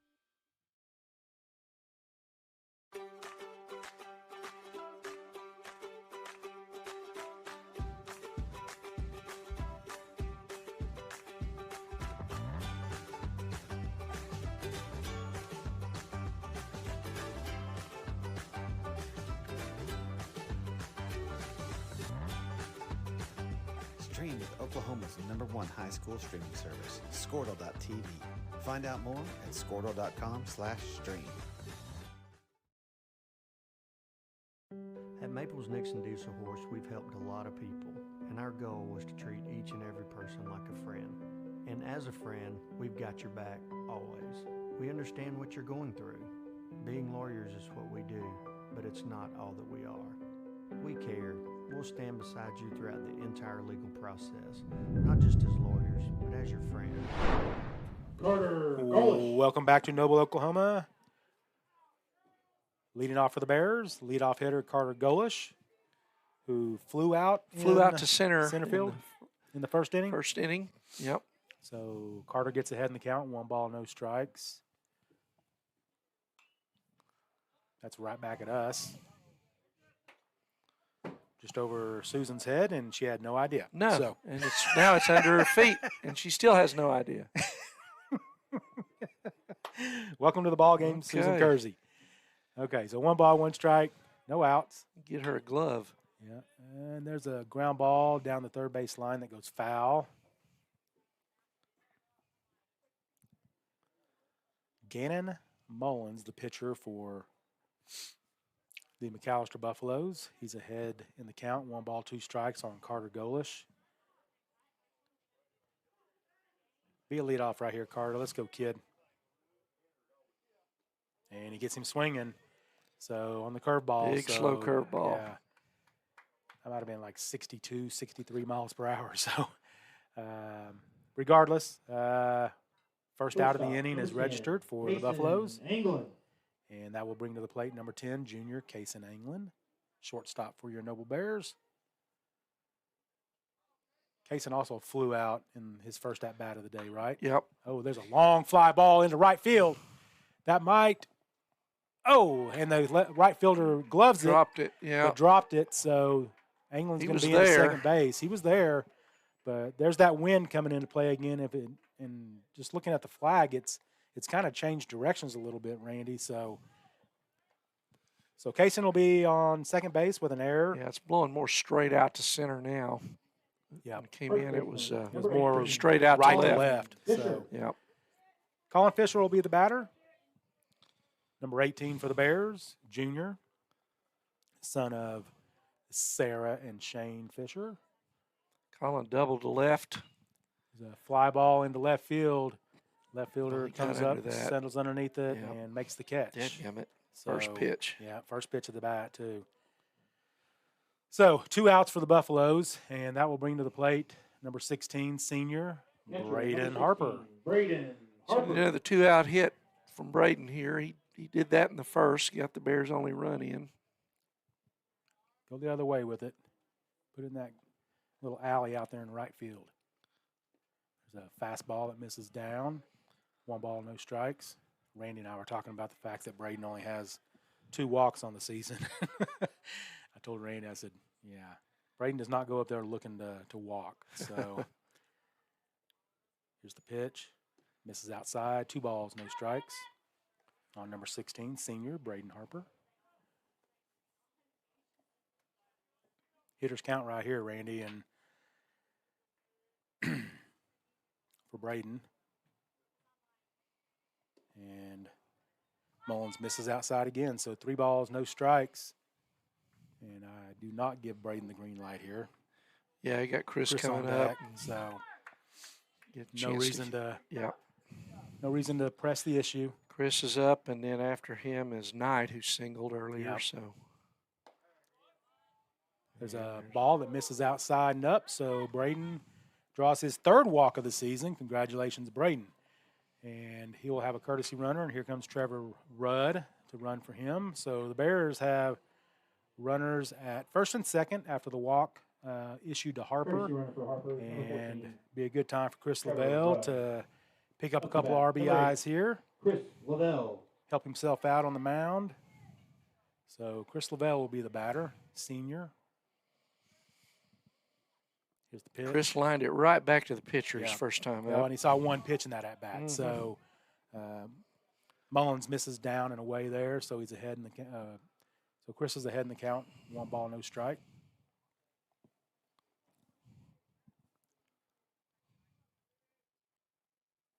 Oh, that was Chris's pitch right there. Kind of an elevated fastball that Mullins kind of left up. But Chris way out ahead of him. Yeah. You gotta. This guy's not throwing hard. You gotta let that ball travel on in there. He's not gonna throw it by you. Nope. I mean, you just gotta see it a long time. Yeah. So 1 ball, 1 strike, 2 outs.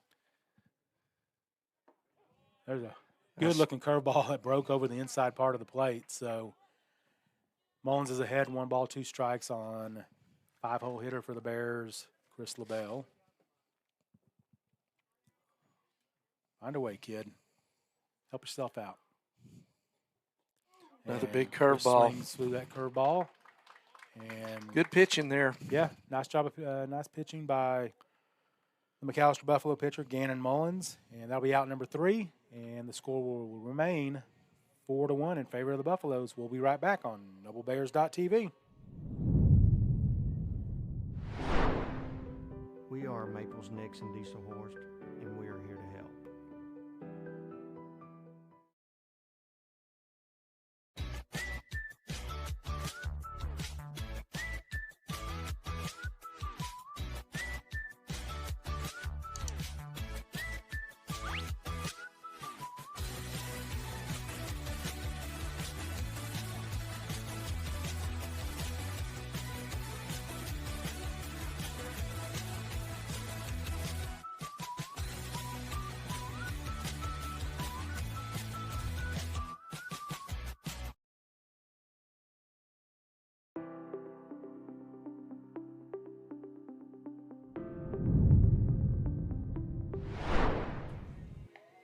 So we're back in Noble, Oklahoma, where the McAlester Buffaloes lead the Noble Bears 4-1, going to the top of the 4th inning. Chris Lovell back out for his 4th inning of work.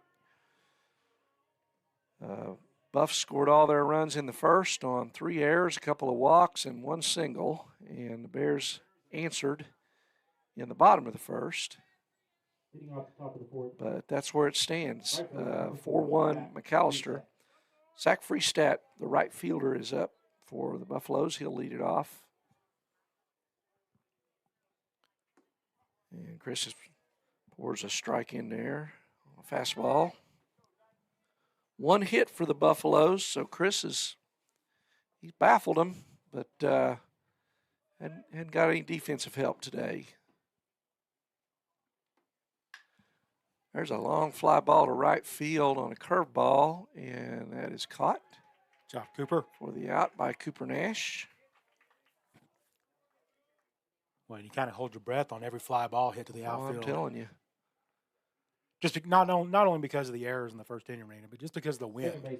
I mean, every ball has a chance that gets up there has a chance to, at least get to the fence or because of the wind's blowing as hard as it is. Second baseman Trent Boatwright. He takes low and away for ball 1.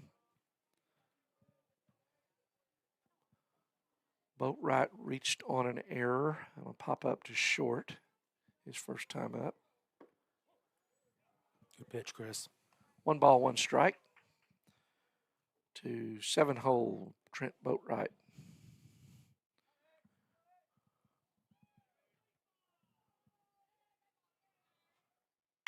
There's a ground ball up the middle. Anglin has it on a big hop and throw across for the second out. Got that nice hop up there, wet belt high. The old $1 million hop. Brings up Seth Sam, the DH for the Buffaloes. He flied out in his first time up. Ooh. Takes that low and away.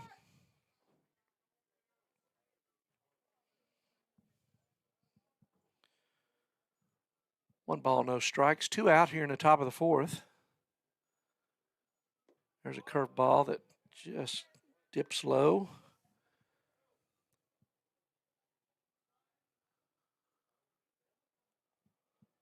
Two and 0 to 8-hole hitter Seth Sam. There's a fastball in there for strike. 2 balls, 1 strike. That was Chris's 60th pitch. 39 strikes, 21 balls. Here in the 4th with 2 out. There's another fastball. Chris throwing well, throwing hard today.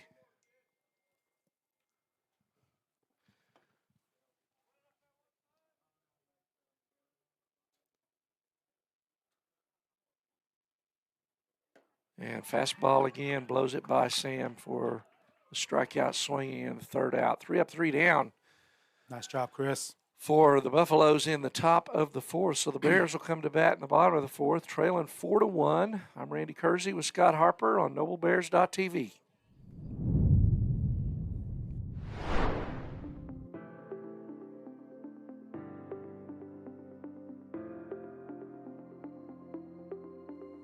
Is it time for your school or business to purchase a new phone system? Give the experts at Versatile Networks a call. In most cases, we can provide a phone system with brand new phones for less than your current monthly bill. Call us for a free quote today. Allegiant Marketing Group produces inbound lead generation for our clients through integrated traditional and digital campaigns. We continuously develop new strategies, tactics, and productive efficiencies so you can reach your target market and get a measurable return on investment. This fast-paced world demands for your products and services to be presented at the moment your buyers need them. Targeted and innovative marketing creates your success. Call AMG today, your marketing partner.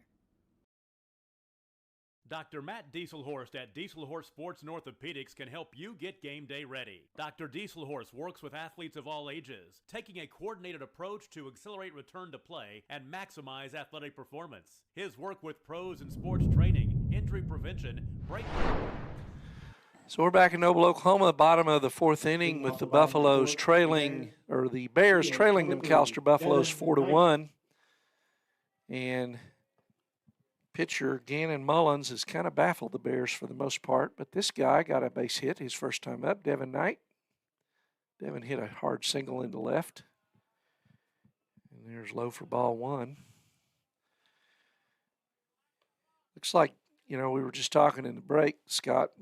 Gannon looks like he's got a curveball. It's a pretty good curveball. He's got a fastball, which isn't very fast, and he's got a changeup off of that fastball. He's just doing a good job keeping the Bears off balance. There's a strike on the outside corner, 1 ball, 1 strike.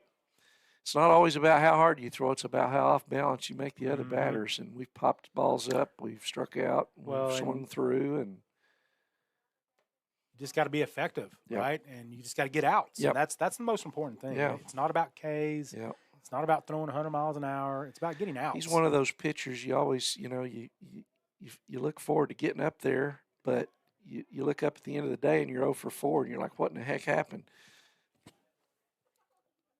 3 balls, 1 strike. Devin Knight. Devin has hit the ball well at times this year. He kind of streaky. He's on a pretty good tear here lately. Ooh. He's at 250. He rips that one into center, way back, and nice play out there by Leighton Bass. He's made some nice catches out there today. Devin teed up, squared up on that ball too, Randy. So hit it a long way, and right fielder, number 12. Just the wrong part of the ballpark, right? I mean, and Leighton Bass, I don't think you're going to make a living out there hitting it to him. He looks like he's a player out there. Yeah. He's made some plays. Cooper Nash steps in. Cooper flied out his first time up. How many pitches is Mullins at? 46. Cooper kind of waves at that one, and nice play there by the Buffalo shortstop. So Gage Dollins on a nice play there, a little pop up. Bears just aren't. Third baseman, number 9. I mean, Jake Williams. They're hitting the ball, but not hitting it hard all the time. And when they hit it hard, they seem to. The Buffaloes are making plays. Here's Jake Williams. He tapped out to third his first time up. There's a line drive into right, and that is caught by the right fielder. And so a quick inning for Mullins in the Bear fourth. So Bears go quietly in the fourth inning. So we are going to the top of the fifth, and we're going to have a new Bear pitcher, I believe. I think it might be Kaysen. Kaysen England looks like he's coming in to pitch for Level. And so, but after 4 complete, it is McAlester still 4, Bears still 1. We'll be right back on NobleBears.tv. Functional Rehabilitation and Imaging works seamlessly with his medical and surgical expertise. Get started by going to Dieselhorse Sports and Orthopedics. Let Dr. Matt Dieselhorse get you back on the field, backing all Oklahoma athletes on the field and off. Support your school's booster club and get your business in front of thousands of potential customers. Talk about a win-win. Advertising packages start on this streaming station for less than $10 a game. Call 405-726-0835 or email adam@squirtle.com right now for more information. It's no secret Pioneer Cellular cares about the students of our communities because we're in your communities with more retail locations than any other carrier in Western Oklahoma. It's no secret that we provide opportunities for students to learn remotely with distance learning plans and MiFi devices. We also help these schools. Okay, welcome back to Noble High School Baseball Field. I am Scott Harper. He's Randy Kersey. New pitcher for the Bears is going to be number 10, junior Kaysen England. Chris Lavelle will move over to third base. And I believe Jake Williams is now short. Bryson Carey remains at second. And Colin Fisher at first. That'll be your Bear infield. So what's the line look like on Chris for the day? Chris went 4 innings today, gave up 4 runs, 2 of them earned. Only 1 hit. Had a couple of walks there. Struck out 5. So he is the pitcher of record for the Bears right now. So 4 innings. He moves to third base. That's not the way you want. Line drive single. That number 8 for the Bears, Trent Boatwright, singles into center field on the very first pitch from England. So, I think that was Gannon Mullins. Oh, was it? It's number 6. Oh, 6. Yeah. 6 and 8, they look the same. So yep. Pitcher Gannon Mullins helps himself out. With only the second Buffalo hit. Yep. So number 10 will be the courtesy runner for him, and that is Ethan Watkins for the Buffaloes. Number 3. And that's going to bring center fielder Leighton Bass to the plate. Bass been a thorn in the Bears' side out there in the outfield today. He's run down some balls. It's the pitch from England and called strike on the outside half. Adjust our camera so you guys can see the runner at first. Runner at first base. So there's another pickoff move from England. So Kaysen ahead in the count, no balls, 1 strike.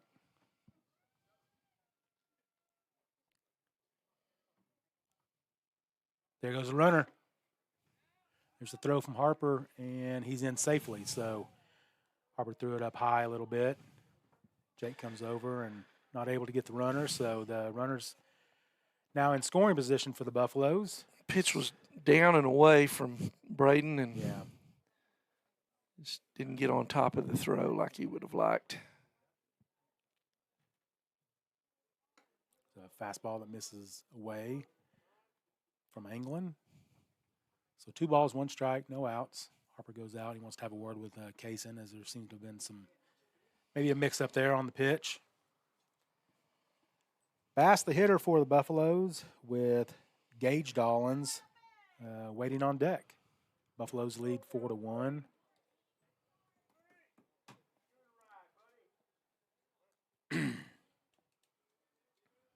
It's his third at bat of the day. Third at bat. He walked. He lined out. Okay. Here's the pitch from England. There's a called strike. No, I'm sorry, down. So 3 balls, 1 strike. I thought it was a pretty good pitch, but home plate umpire thought that was down. So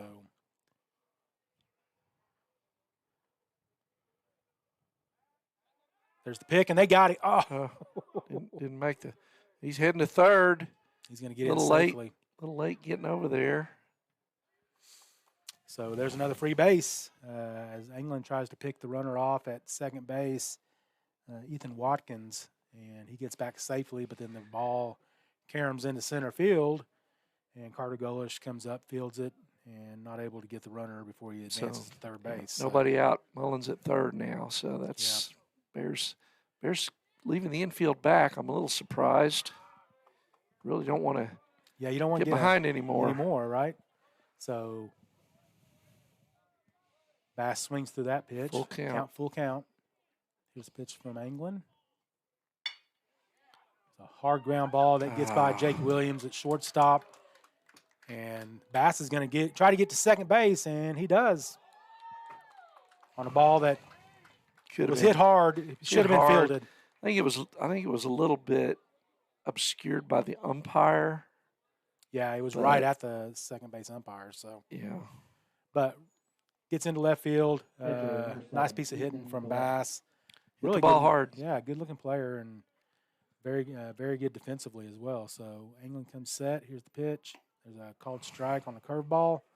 Gets ahead, no balls, 1 strike. Gage Dollins is 0 for 1. He walked in the first. He got called out on third strike. So he's 0 for 1. Okay. Comes the pitch to Dollins. He hits it foul down the first base line.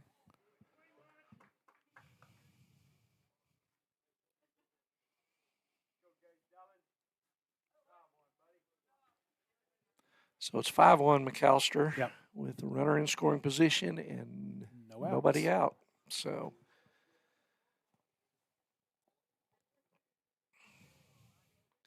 Harper's setting up outside. Kaysen goes there but misses. 1 ball, 2 strikes, no outs. Cooper Nash in left, Carter Golish in center. Colin Thomas in left field for the Bears this afternoon. So no defensive switches made on the pitching change as far as the outfield runner to goes. second. And Bryson ate him up there. Well, he played back. He stayed back on it and played on his heels, and he's got to come get that ball and field it on the hop. So that's going to be an error on Bryson Carey, and error number 5 on the day. Number 5. So number 7, Ethan Gillespie. So Dollins is at first, and Bass is at third for 3-hole hitter and catcher Ethan Gillespie. Gillespie is 0 for 2. One of those drop fly balls in the first was off his bat, and he struck out swinging his second time up. There goes the runner. And Harper fakes the throw to second and then throws to third, but Bass gets back safely, and Dollins moves over to second base. So still nobody out. 2 runners in scoring position. There's a called strike on the outside corner. 1 ball, 1 strike. Good looking pitch from Kaysen.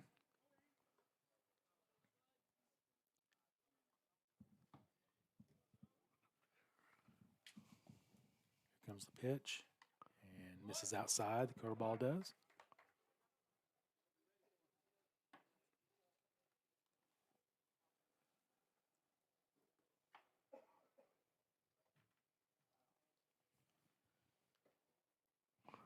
There's a curveball that's out and away. So 3 balls, 1 strike. So at risk of loading them up here with nobody out, already down 5-1. quick pitch. Quick pitch from Kaysen, and they called a balk, but he went out of the windup. So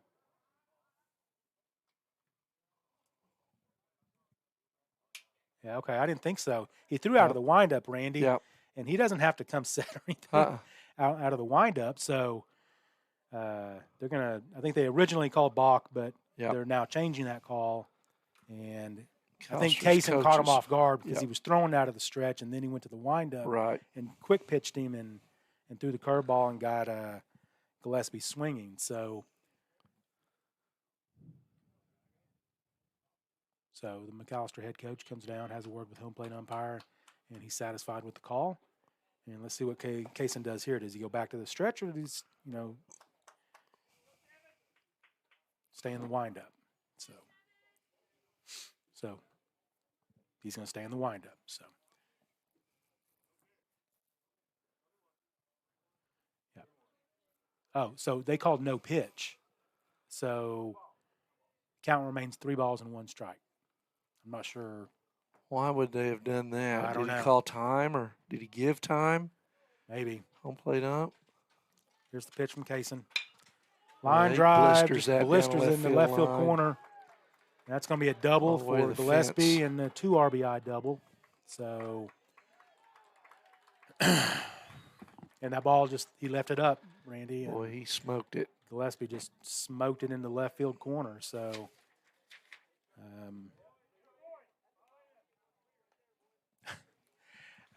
so 8-1 now in favor of the Buffaloes.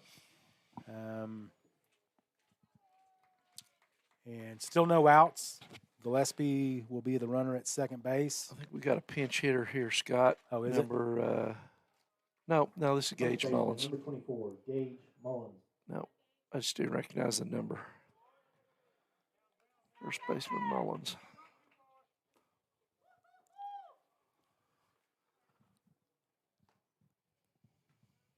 So 8-1 in favor of the Buffaloes. Still no outs. Case Lane comes set. There's a called strike, curveball.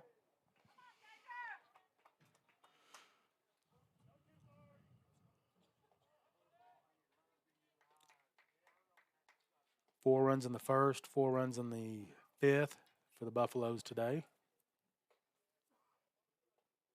There's a good-looking pitch from Kaysen. Strikes out Mullins, right? Yep, struck out Mullins. 1 out. Brings up Les now. He's 1 for 2, singled and struck out. Had an RBI single in the first. Hard ground ball between short and third. Yep. Only hit for McAlester till this inning. But they've had 3 It goes hits. to the runner, and there's a hit and run, and it goes. He hits another one. Hops over the. We're just. Yeah, I think that's a single, even if we're playing straight. It is. That's just Chris doesn't get into that, and neither is Jake. That was, just hit really hard. And Les now his second RBI single. So Les now will be at first base. Our best chance on that one was that ball hits the runner, which it almost did. But he just nice job of hopping over it. So alert play on his behalf. There goes the runner. They're really running now. And they just picked him off. Braden Harper threw him out at second base. So nice job, Braden. Good throw, right on the money. Jake comes over, applies the tag. That's McAlester. They're smelling blood, and they're really trying to put the heat on. Yeah. So 2 outs, very important second out there for the Bears. And there's a ball that misses inside. So 1 ball and 1 strike, 2 outs for the Bears.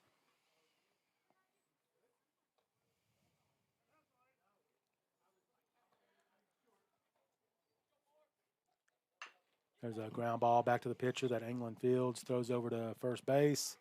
And that'll be the 3rd out of the inning. And score is going to remain 8-1. Yep, bad damage there. Yeah, so the McAlester Buffaloes get the second 4 spot of the day. And it's going to make the score 8-1 in favor of the Buffaloes. And we'll be right back for the bottom of the 5th inning on NobleBears.tv. So family members across the country don't miss the action. We sponsor schools and colleges because your children deserve the best. Pioneer Cellular. It's no secret.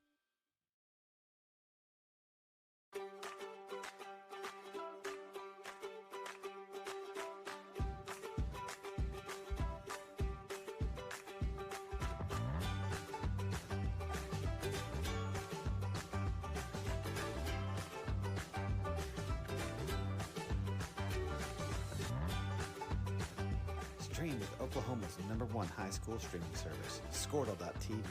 Find out more at squirtle.com/stream. At Maples Nixon Diesel Horse, we've helped a lot of people, and our goal was to treat each and every person like a friend. And as a friend, we've got your back always. We understand what you're going through. Being lawyers as well. Okay, welcome back to Noble High School baseball field. Leading off for the Bears in the bottom of the fifth inning will be number 6, second baseman, Bryson Carey. What's Bryson done today, Randy? Bryson popped up his first time up, I think, on maybe the first pitch he saw. It looked kind of like that, but that was a little deeper. Left fielder comes over, settles underneath that. That is Kate Prather, and that's going to be first pitch, first out of the inning for the Buffaloes. 1 pitch, 1 out. Can't do it. Mullins very efficient. That's his 47th pitch, Scott, and we're 4 1/3. 4 1/3 through. So, and the Norman North pitcher did the same thing last week. Yeah, Randy. Good things happen when you throw strikes. Yep. So there's a foul ball back that Carter Golish fouls back right over the top of us. And when they hit it, if your guys catch it, yeah, that keeps the pitch count down too. Yep, for sure. So curveball misses outside there. 1 ball, 1 strike. 8-1 in favor of the Buffaloes, and we are in the bottom of the 5th inning. Carter Golish, the batter for your Bears.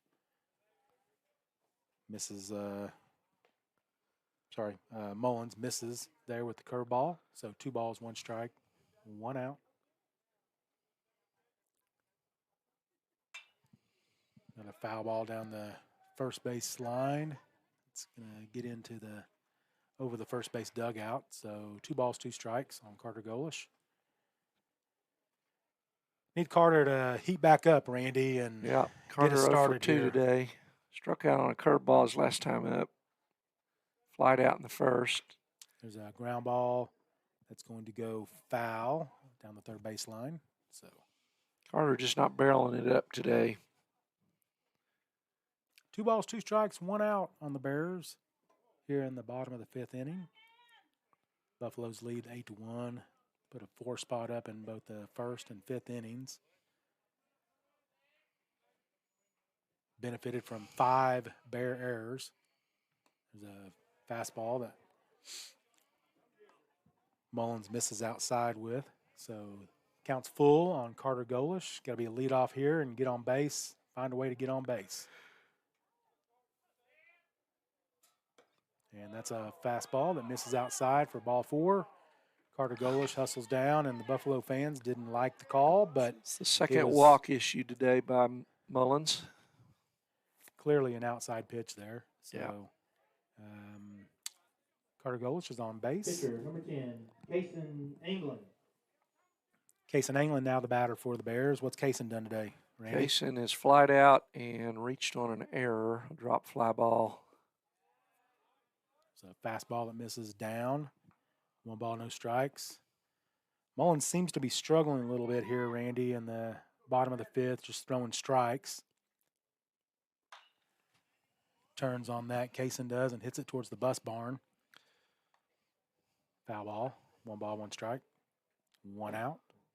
Kason England, the pitcher now for the Bears.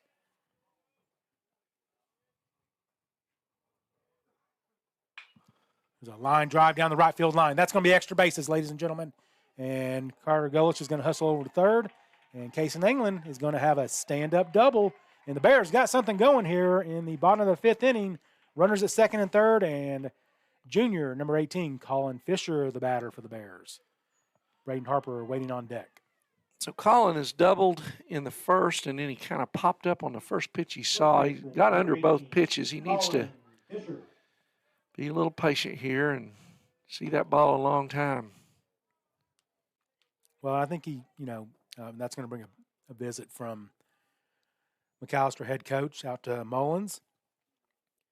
They might just put Colin on. You got to think about walking him, yeah. Mm-hmm. I think so. I mean, you make Braden Harper and Chris Lavelle beat you. I don't think he's going to intentionally walk him, but I think the conversation is being had. Don't give him anything fat. Right. Anything he can hit real hard. So kind of the old intentional Yeah. walk. For sure. So 8-1 in favor of the Buffaloes. Bears got runners at second and third. Carter Golish at third. Case in England after the RBI line drive double into the right field corner stands at second. Colin Fisher, the batter for the Bears. Braden Harper waits on deck. Chris Lavelle in the hole. Wind has changed directions again. It's now straight out to left field. So, yep. And it's not blowing any lighter. So it's still probably 25 to 30 miles per hour. Yeah. So Mullins comes set. Here's the pitch. There's a curveball that misses down and in. I bet he doesn't give him anything straight. I mean, he's going to throw him curveballs, I think. Another curveball. So 8-1 in favor of the Buffaloes. 2 balls, no strikes. Another fast, or there is a fastball, but it misses down and away. So 3-0. 3-0. It's the old unintentional walk here coming. Well, that was right down that's right down Main Street there. I'm listening to what has to be Gannon Mullins' mother. She's like, woo-hoo-hoo. So well, see if they give him that pitch puts another again. one there. I don't think she's going to like the result much. Yeah. So there's a curveball that misses outside for ball 4. So the Bears have the bases loaded. And senior, number 16, Braden Harper, will be the batter for the Bears. Don't try to do too much here, son. Just find a gap out there. Put in play. Yep. Get you a pitch you can hit. So bases are loading for Braden Harper. Carter Golish at third. Case in England at second. Colin Fisher at first. There's a fastball that misses away. Braden's doubled and walked today. Yeah, been on base both at bats. So drove in the only Bear run. Oh. There's a called strike on the outside half that I'm not sure Braden liked that call, so look a little bit outside for me. Here's the pitch. Curveball jerked down the left field line, foul. Man, got to straighten that one out. So 1 ball, 2 strikes on Braden Harper. That was the curveball, right, Randy? Yeah, I think so. Braden did a nice job of sitting on it. Kind of down and in. If I'm Mullins, I come back with that same pitch. They're going away. Yeah. So 2 balls, 2 strikes, 1 out. Braden Harper, the batter. Got to find a way to get on base. Braden calls time.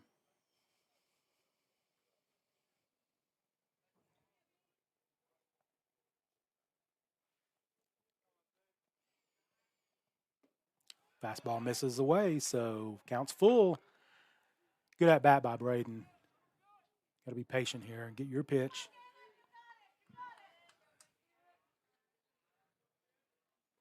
Got him swinging. So good pitch by Mullins.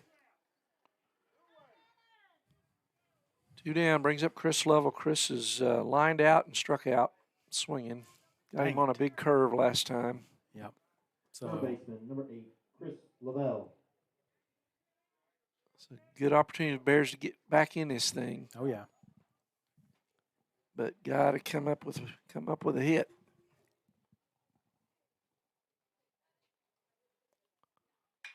And there Long it is. drive, and that's going to do it. I think that's because that ball is not coming back, ladies and gentlemen. That's in the Cedars, and that's a grand slam for senior Chris Lavelle. So 8-5 now, and well, that's what we needed. I think if Mullins had that pitch back, he wouldn't have left it up. So Chris Lavelle, grand slam right there. And that's going to make the score 8-5, and it's a new ball game, Randy. Yep. So back in it. That's Chris's second homer of the year. 17 RBIs now. Nice job, Chris Lavelle. So 8-5 now. And Devin Knight up. Devin 1 for 2, and then he hit a long fly ball. Right fielder made a really good play on, or center fielder. Yeah, he made that kind of running and falling down. Devin's hit the ball hard twice. Stay hot, young man. There's a called strike. Good pitch from Mullins. Quickly falls behind 0-2.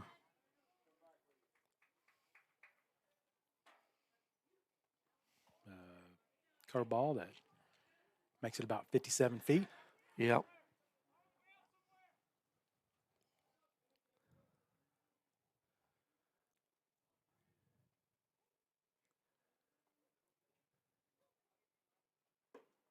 Fastball misses up. 2-2, Randy? 2-2. Yep. 2-2 on Devin Knight, junior. Devin Knight, number 3 for your Bears. Another big curve. Yeah, misses outside. So the count's full on Devin Knight. Let's keep this rally going. Need base runners. Cooper Nash on deck.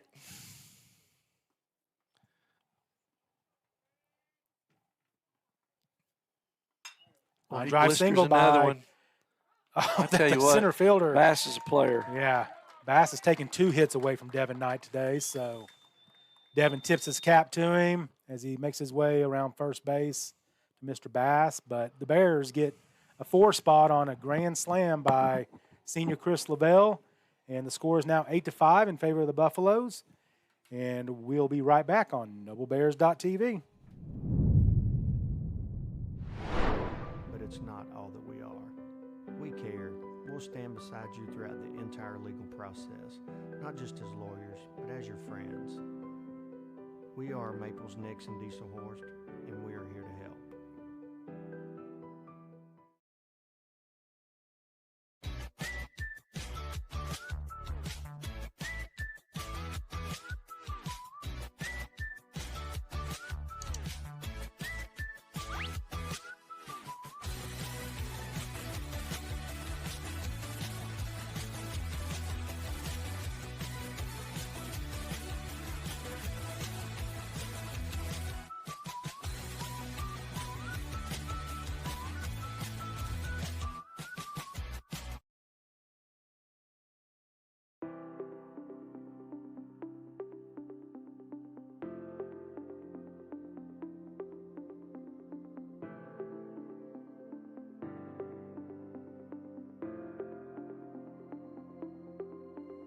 Is it time for your school or business to purchase a new phone system?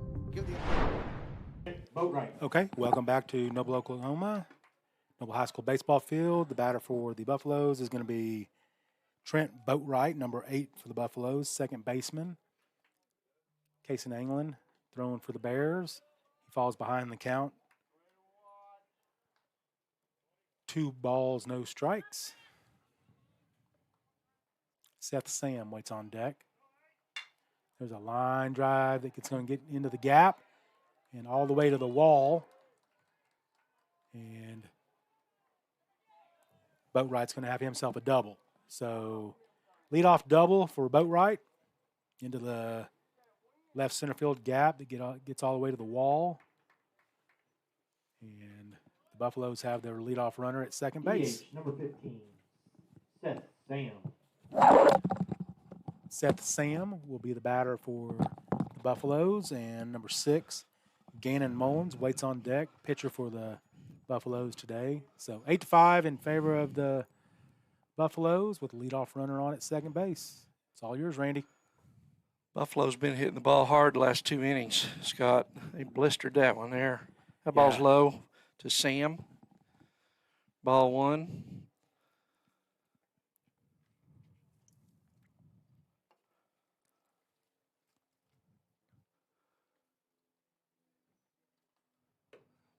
Up, misses for ball 2.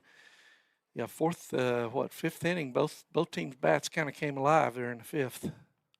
Mm-hmm. Yep. 8 of the 13 runs scored in that inning, so. England is second inning of work, and he misses again high, 3 balls and no strikes. Cason is 2-2 on the year. on the mound.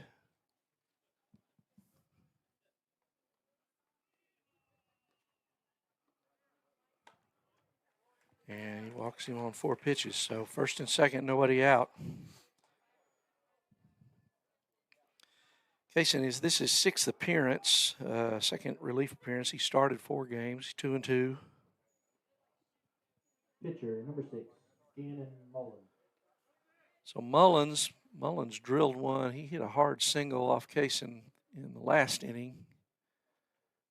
Gannon Mullins up. He's squaring the bunt. And he gets it, he fouls it. Bunted it straight down and came up and hit him, so foul ball.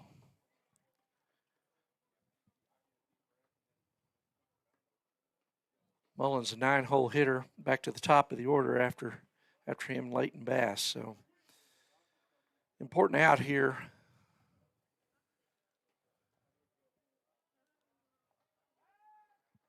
We got another error. Right off his glove. Yeah. I mean. Yep. So they move up so they don't have to bunt now, Scott. 6th Bear error of the day. So runners at second and third. No balls, 1 strike to Gannon Mullins, who is 1-2, or 1 for 2. There's a high miss. Overthrowing there is Kaysen.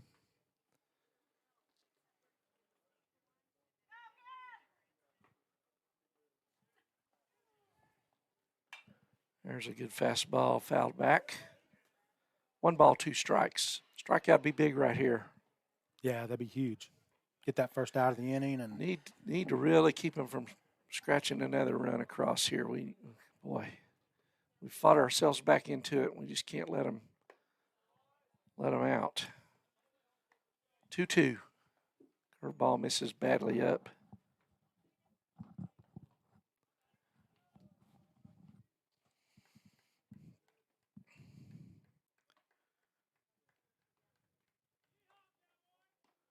There's a good pitch for a strikeout. That's a big out. Yeah. Good job, Kaysen. But it's only as big as the next one because the next one's big too. Yeah, they're all big when you're down 3 with 6 outs to go, right on your side. So the guy that we've been raving about all day is Leighton Bass. Yeah, Bass has walked, lined out, and doubled today, and just made tremendous defensive plays out in the outfield. Curveball misses up and away.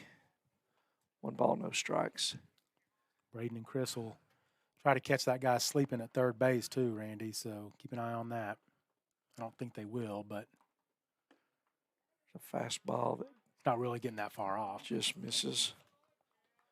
Well, that'd be a horrible base running mistake with 1 out and get picked off third, but it happens. 2-0, 3-0. So Kaysen has got 9 walks in 20 innings this year, so a little high. Had a really started off well against Purcell and then in a relief performance, I think, against Ardmore, and then kind of had some tough draws down in Florida, and so he comes in 2-2. So he's loaded him up, and that brings up shortstop Gage Dollins. Dollins has walked, struck out, and reached on an error. He hit a grounder to second that, not getting anything. That was close. But, and that happens, Scott, when you're not around the plate, you don't get those borderline calls. Nope. You got to be around the plate. I think Kaysen wanted that pitch, so.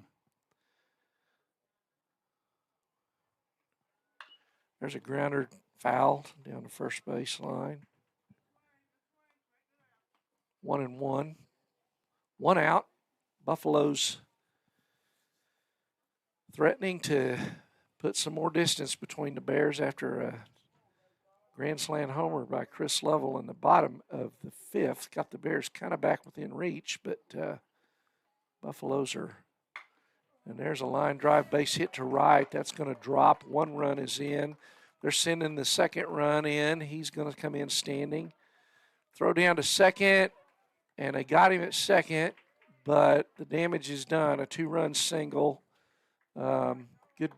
Good heads up there play by Harper and Bears shortstop Williams, but costly hit there. 2-run single. Catcher, number 7, Ethan Gillespie.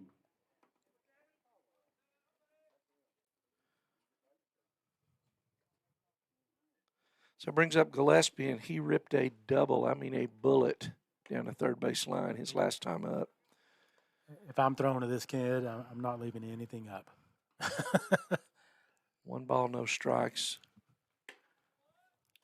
2-0 on a fastball. This is high.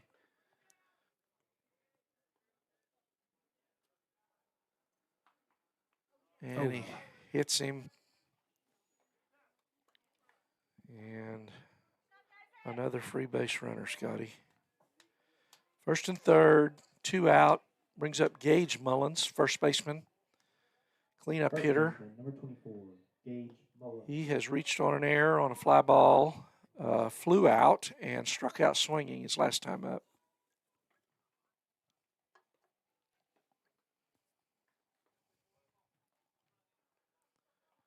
Oh, 10-5 Buffaloes in the top of the 6th. Think they try to advance that runner to second, Randy?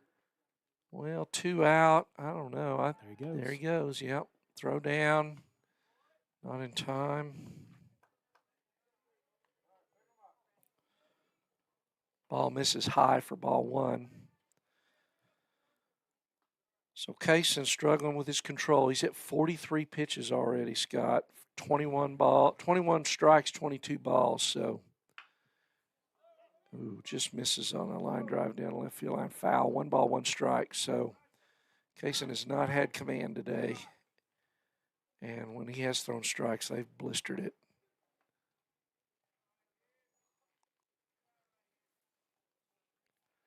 Got to find a way to get that third out right here, Randy.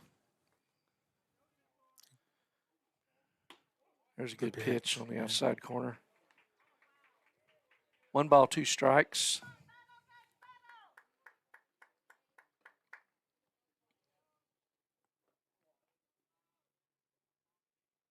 Curveball, fouled back. Spoiled that one. It's a pretty good breaking pitch. Mullins fought it off. Count stays at 1-2. Runners in scoring position at second. Gillespie at third. Bass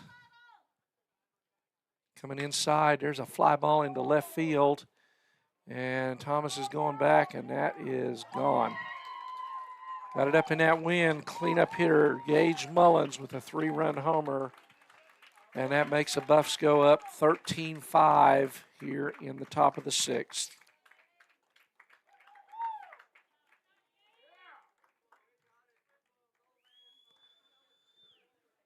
So that is 9 runs given up in the last 2 innings by the Bears and Kaysen Anglin. That's the 8th Buffalo hit. Now they're up. For a long time, we had out-hit them today, but they're up 8-5 for us. And there's high ball 1 to Caden Lesnow. He has singled twice and struck out swinging 2 for 3. He's blistered a couple through the hole between short and third. A couple RBIs today. He fouls that one back. 1 ball, 1 strike.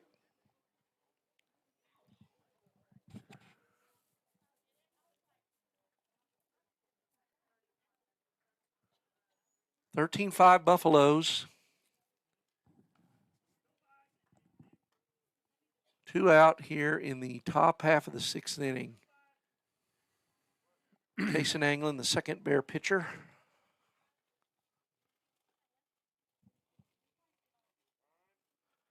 And there's timeout call by Lesnow. He steps out.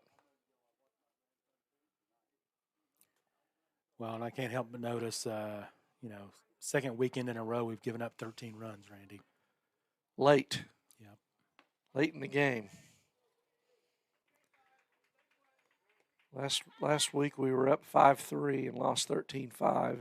This time we were fighting our way back into it, but Fifth and sixth innings have not been kind to the Bears the last couple of weeks. There's a pop-up straight up. It's like Williams is settling under it, and he's got it for the third out. So, big damage there. Buffalo's played 5 runs in the top of the 6th, and so we're going to the Bear half of the 6th inning. McAlester 13, Noble 5, and we'll be back here at noblebears.tv after this. Experts at Versatile Networks a call. In most cases, we can provide a phone system with brand new phones for less than your current monthly bill. Call us for a free quote today. Allegiant Marketing Group produces inbound lead generation for our clients through integrated traditional and digital campaigns. We continuously develop new strategies, tactics, and productive efficiencies so you can reach your target market and get a measurable return on investment. This fast-paced world demands for your products and services to be presented at the moment your buyers need them. Targeted and innovative marketing creates your success. Call AMG today, your marketing partner. Dr. Matt Dieselhorst at Dieselhorst Sports and Orthopedics can help you get game day ready. Dr. Dieselhorst works with athletes of all ages, taking a coordinated approach to accelerate return to play and maximize athletic performance. His work with pros in sports training, injury prevention, bracing, functional rehabilitation, and imaging works seamlessly with his medical and surgical expertise. Get started by going to Dieselhorst Sports and Orthopedics. Let Dr. Matt Dieselhorst get you back on the field, backing all Oklahoma athletes on the field and off.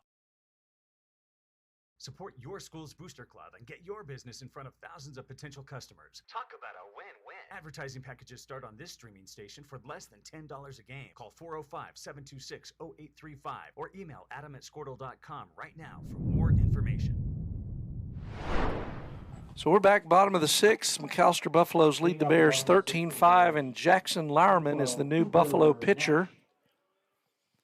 And he's facing Cooper Nash. And, boy, he gets a call on his first pitch there. Strike 1. I don't know about that one. No, that was on the chalk. There's a ball on the outside that he gets. That's a wide plate. Both of those can't be strikes, Scotty. No. 0-2. Cooper Nash. Cooper is 0-for-2, flied out twice today.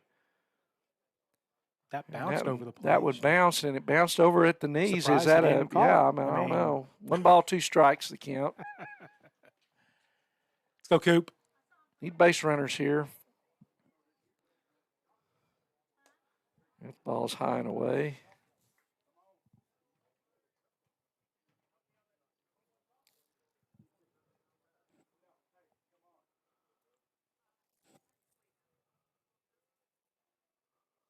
And there's ball 3. So runs the count full. Bears need base runners and lots of them. Bottom of the 6th.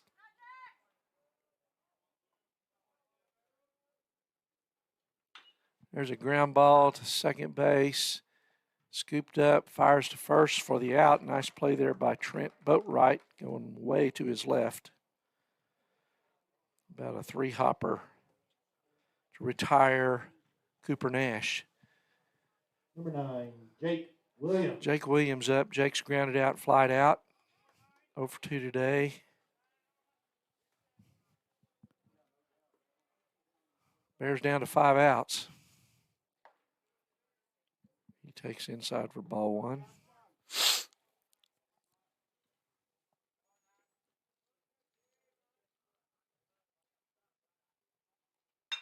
There's a hot shot, 1-hopper to shortstop. Dollins, who fires across to retire Williams.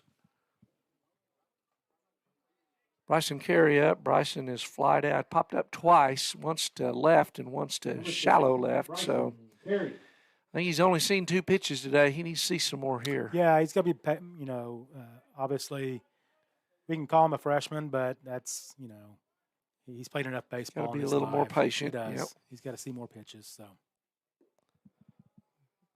And he will have seen one more pitch in this at-bat after this next one than he has in his previous 2 at-bats. Yep. So let's go BC. Low and end does. Lyerman goes to ball 2. It kind of surprises me too, Randy, because up until today, Bryson had been really patient in the box and had been really good, honestly. So let's see if he can turn things around right here.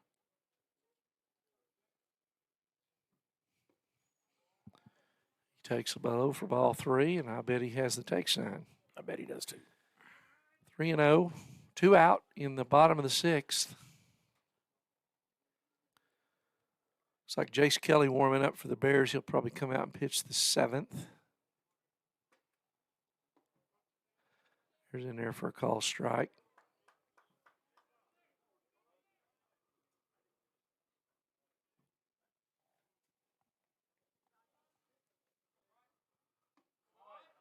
Outside corner, call strike 2. So count is full. I think I'm letting that pitch go if I'm Bryson. 3-2. And there's high for ball 4. So nice Carey reaches on the base on balls, brings up Carter Golish. Carter 0 for 2, walked his last time up. Number 7, Carter Golish. Carter came into the game Bears' second leading hitter. Probably still is, even though he's gone 0 for 2. I can't do batting averages in my head that fast, Scotty. Who was behind him? Chris? Chris, yeah. 1 ball, no strikes. He swings on that, fouls it off to the right. 1-1. Carter started the season off red hot, and he's cooled the last 2 or 3 games. Still came into today hitting a impressive 365. Ball misses up. 2 balls and 1 strike.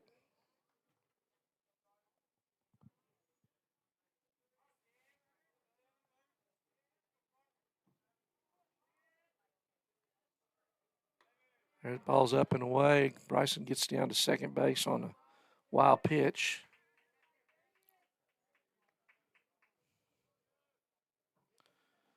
Three and one.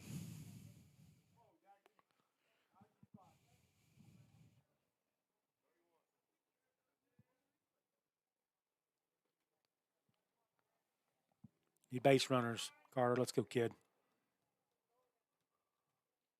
There's high ball 4. So after 2 quick outs, Jackson Lyerman, the McAlester pitcher, walks the next 2. Starting to get into the heart of the Bear order here. Well, and Kaysen had a really good at-bat his last time. Kaysen hit a long fly ball that was dropped. Might do it for Lyerman. Yeah, I think that's – we'll see. He signaled for the right-handed pitcher down in the bullpen. I thought. Yeah, they're making a change. They're coming to the home plate to.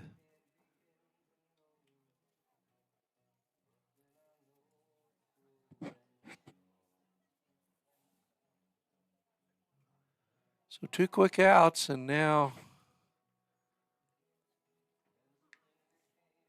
Lyerman is going to come out, and he's going to go out, looks like play left field.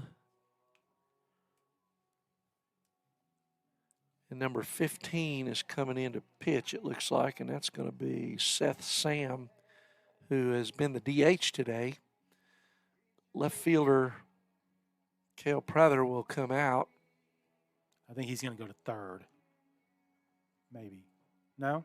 No, I think they sent the pitcher out to left, and then he's coming out. Right. So we're going to take a quick break, Randy, while he gets we'll come back in loose. Just a minute while Sam warms up. So it's 13-5, bottom of 6. Bears threatening.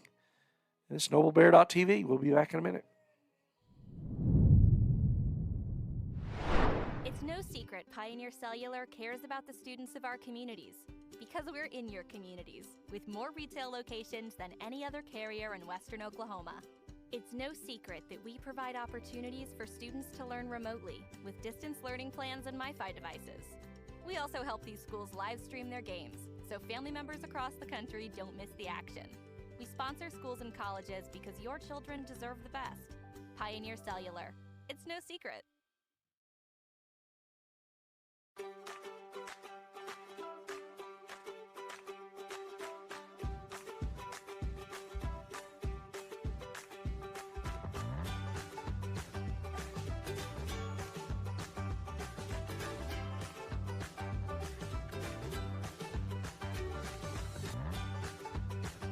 Stream with Oklahoma's #1 high school streaming service, Squirtle.tv. Find out more at Squirtle.com/stream. At Maples Nixon Diesel Horse, we've helped a lot of people, and our goal was to treat each and every person like a friend. And as a friend, we've got your back always. So we're back here in the bottom of the sixth. McAlester leads Noble 13-5. Cason Anglin steps in against new pitcher for the Buffaloes, Seth Sam. So 2 out, and Bryson Carey at second, Carter Golish at first.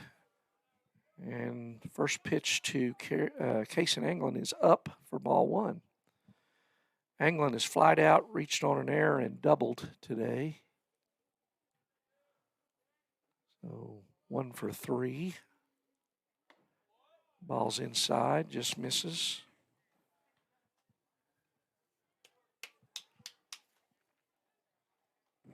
Anglin started the day at short. He's pitched the last 2 innings.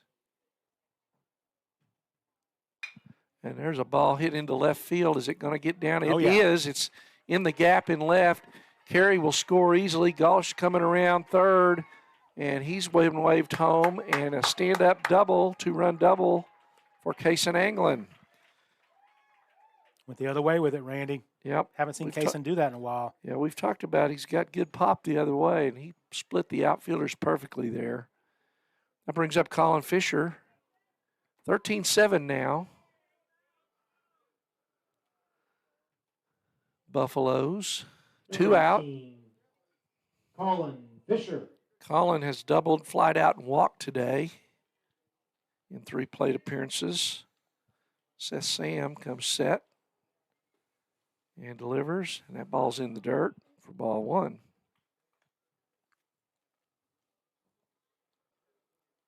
So Anglin on second after the 2-run double. A little bit easier to pitch to Colin here with a 6-run lead. Yeah. Another ball down.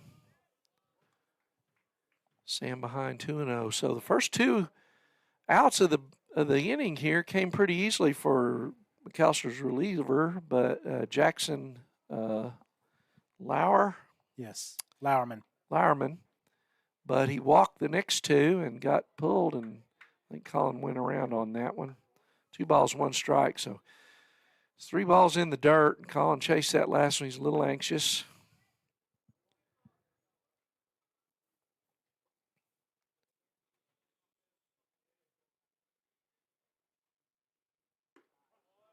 Ball on the inside corner at the knees. Strike 2. 2 balls, 2 strikes. To Colin Fisher. 1 for 2 today. Came in hitting .432, team leading .432. He kind of goes, chases that one down, a little 3-hopper, and he beats it out. And Anglin moves to third, so I'll be giving him an infield single there. Well, I don't know about that, Scott. I thought he was out. Thought he was out, but hey, we'll take it, man. So Fisher hustling down that line. Did not hit the ball hard. Second baseman kind of let it come to him instead of charging it, and it cost him. So that brings up Braden Harper. Braden's doubled, walked, and struck out. Has an RBI today. First and third, 2 out. 13-7 Buffaloes. Bears threatening. And there's a fastball, strike 1.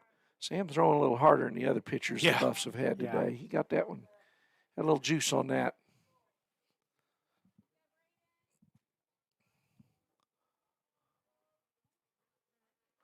Ball's in the dirt, and Kaysen didn't really get a good look, and it bounced toward third, but probably the right play. You don't want to get thrown out with runners in scoring position on that. Fisher does move down to second. So now 2 in scoring position. 1 ball, 1 strike to Bear cleanup man Braden Harper. He misses up. Does Sam. Seth Sam. Been the DH for the Buffaloes today and just come in with 2 outs here. There's a ball hit into right field. And fly ball caught there by Freestad out in right for the 3rd out. So the Bears leave a couple stranded there. But they do get 2 on the 2-run double by Anglin. So we're going to the 7th inning. And McAlester leads Noble 13-7. And into pitch, it looks like it's going to be Jace Kelly, left-hander in. So we'll come back after Jace gets his warm-up tosses. Again, McAlester 13, Noble 7, NobleBears.tv. We understand what you're going through. Being lawyers is what we do, but it's not all that we are. We care. We'll stand beside you throughout the entire legal process, not just as lawyers, but as your friends. We are Maples, Nix, and Dieselhorst, and we are here to help.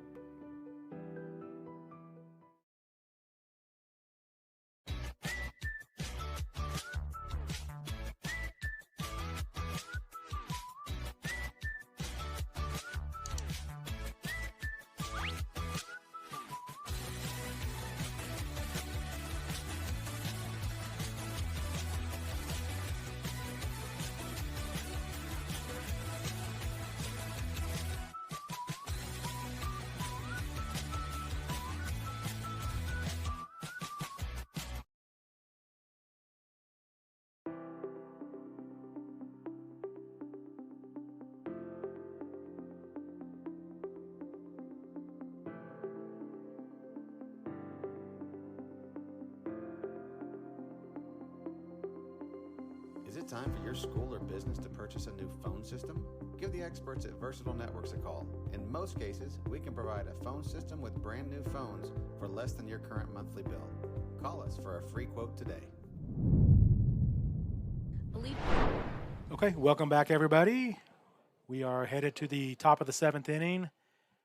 Leading off for the McAlester Buffaloes will be number 4, and that is Zach Freestad, right fielder for the Buffaloes today. Buffaloes lead 13-7. New pitcher for the Bears is Jace Kelly. He gets ahead in the count there. No balls, 1 strike.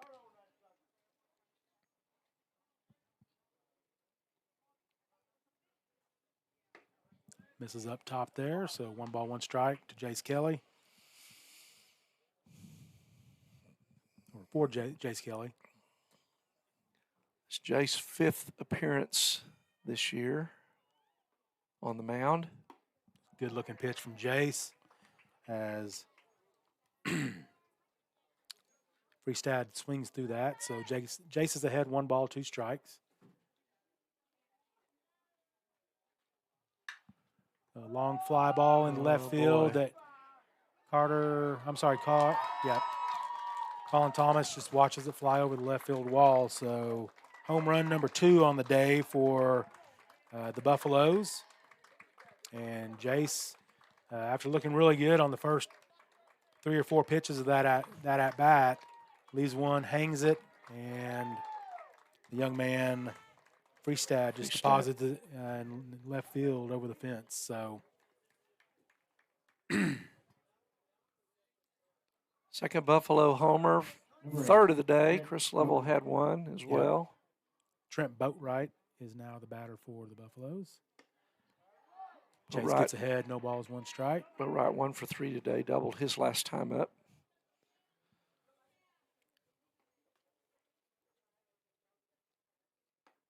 It's a curveball that misses outside from Jace.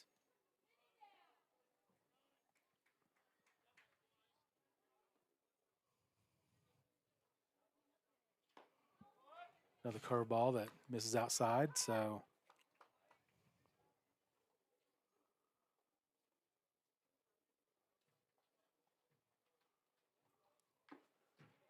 good fastball. Yep. So Boatwright swings through that, foul tips it. 2 balls, 2 strikes, no outs for the Bears, and Jace Kelly here in the top of the 7th inning.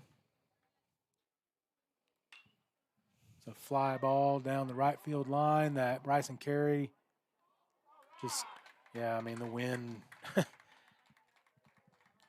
So he was there. The Bears' second baseman becomes the 4th victim of fly ball in the wind today.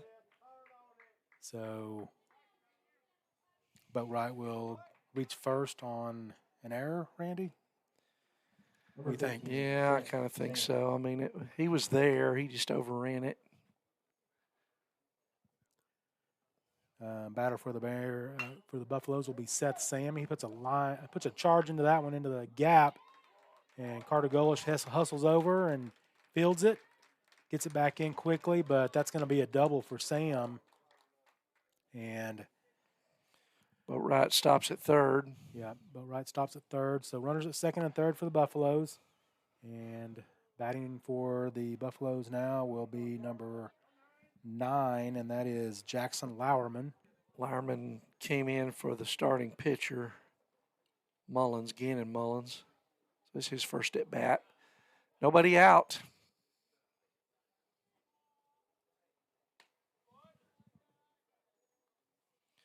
Kelly misses high for ball 1.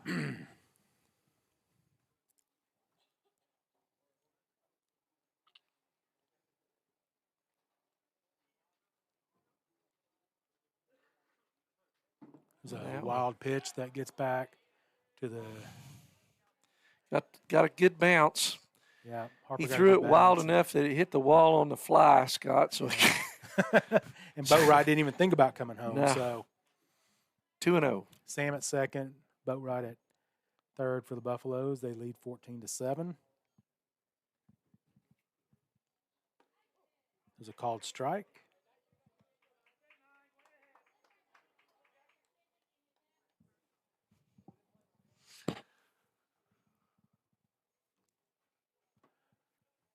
No outs for the Bears and Jace Kelly here in the top of the 7th inning. There's a hard ground ball. Chris looks the runner back, but not enough that he doesn't advance after he makes the throw to first base for the first out of the inning, and then Boatwright comes home to score as well. So I think you looked at the wrong runner. Well, yeah, I think they could have got the runner at home. Yeah, absolutely. You got to cut the run down. So you got to cut the run down. 15-7 in favor of the Buffaloes, and yeah, Randy. And what he tried to do didn't even work because the guy went to third anyway. Yeah. So, I mean, you got to. Number 3, Leighton Bass. It's a called strike. No balls, 1 strike. Runner at third is Sam, and the batter for the Buffaloes is leadoff. Bass. And Harper makes the throw down to third, and they almost got the runner at third. Chris Lavelle on the tag. He gets back safely, though. So Leighton Bass. Bass has walked, lined out, doubled, and walked, and been a thorn in the Bears' side in the outfield today. Yeah. Taking several hits away and extra bases away from the Bears. So really good defensive day for Leighton Bass of the McAlester in that Buffaloes. Tough wind. Yep. And he fists that one. Yeah, that's going to dink in there. RBI single. Yep. So 16-7 in favor of the Buffaloes. And the batter for the Buffaloes is going to be number 1, Gage Dollins. Number 1, Gage Dollins.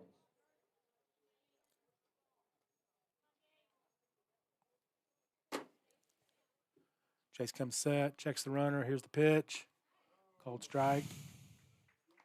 What's Dollins done today, Randy? He's walked, struck out, reached on air, and singled. So 1 for 3 officially.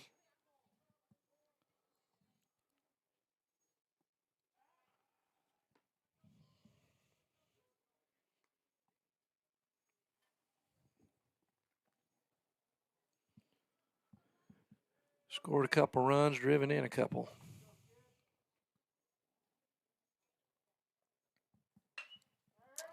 And there's another fly ball to left, but yeah, Thomas settles underneath that one and makes the catch for out number 2 of the inning.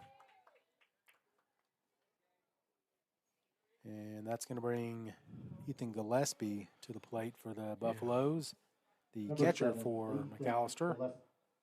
Gillespie hit a long fly ball that was dropped in the first, struck out swinging, doubled, and then he was hit by Anglin his last time up. So good work by Braden back there, blocking that and knocking it down.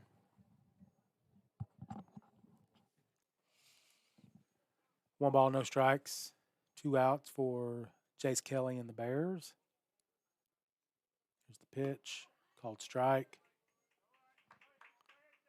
1 ball, 1 strike. 2 outs for the Bears. Bass is the runner at first for the Buffaloes.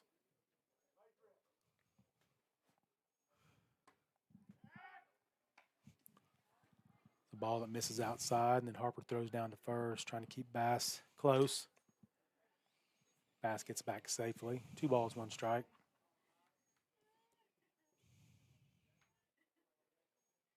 There goes the runner. Nobody there. Nobody there.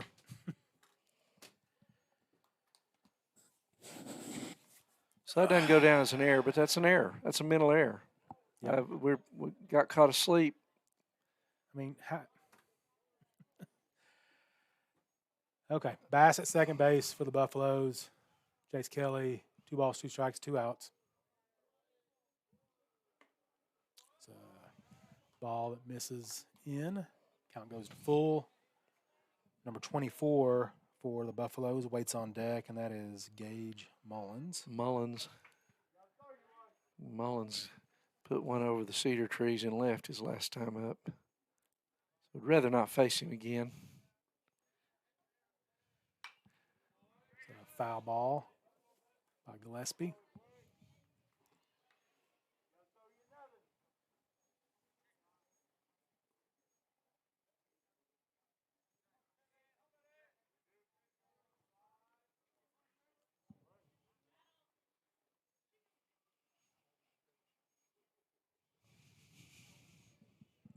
Kelly comes set, checks the runner. Here's the pitch.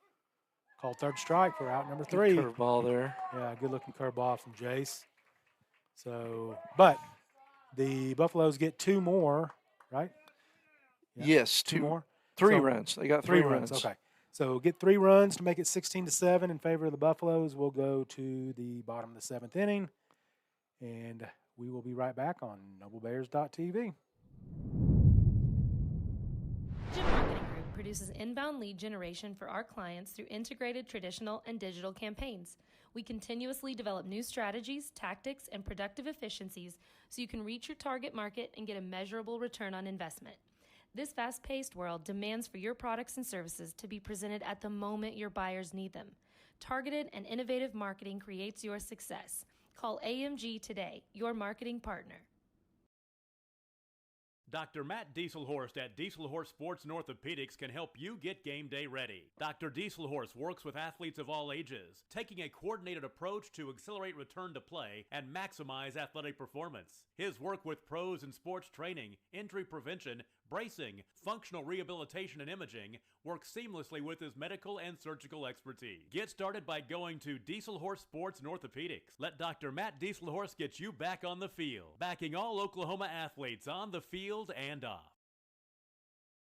Support your school's booster club and get your business in front of thousands of potential customers. Talk about a win-win. Advertising packages start on this streaming station for less than $10 a game. Call 405-726-0835 or email adam@squirtle.com right now for more information.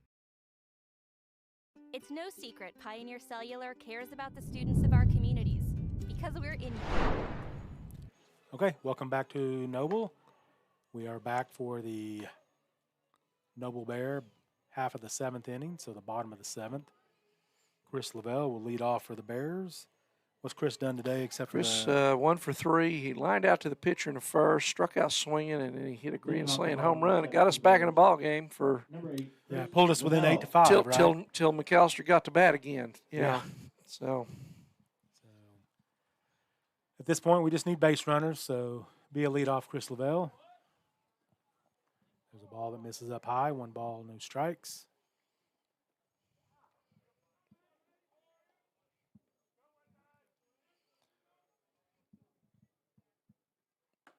There's a called strike on the outside corner. 1 ball, 1 strike.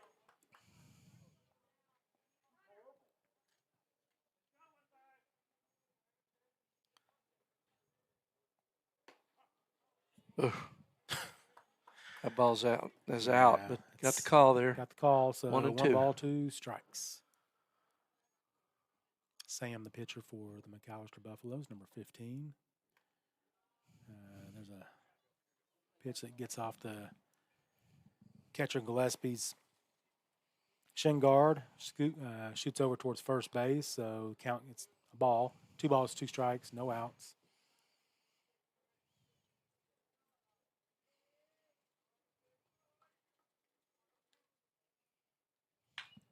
Oh, Chris put a charge in that one. That's going to go foul, but he hit that one further than a grand slam, so just a little bit early on it. I bet Sam doesn't throw that same pitch. Not on purpose anyway. No. Setting up high, too. So there's a ball that misses down and away. 3 balls, 2 strikes. Counts full on senior number 8, Chris Lavelle, for your Noble Bears. Here comes the pitch. Ball misses down and away. So good job, Lavelle Chris. does his job. Nice job. Scoot down to first base. We have the leadoff runner on. And the batter will be number 3 for your Noble Bears, Devin. Turn out the lights. Good night. Devin's hit the ball hard today 3 times. He's Number 3. 1 for 3. Had some plays made on him out there by that Bass out in center. Stay hot, Devin. Let's go, kid. Keep swinging it. Swings through that pitch. Strike number 1.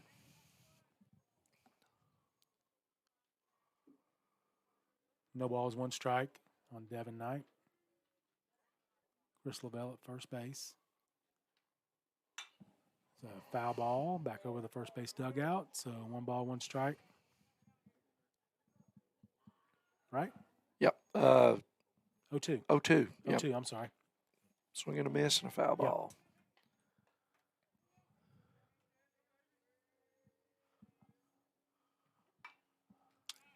Devin stays alive and fouls that pitch back. So still count remain, no balls, 2 strikes.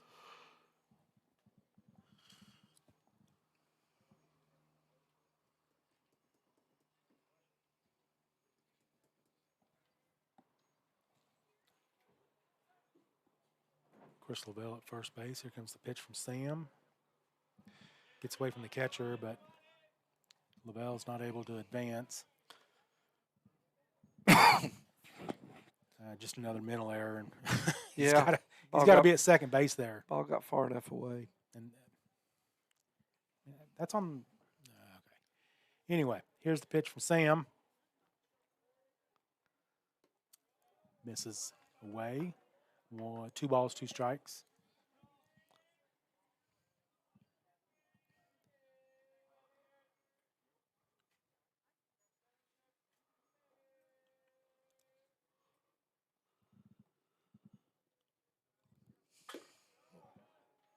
Misses away there, so the count goes to full.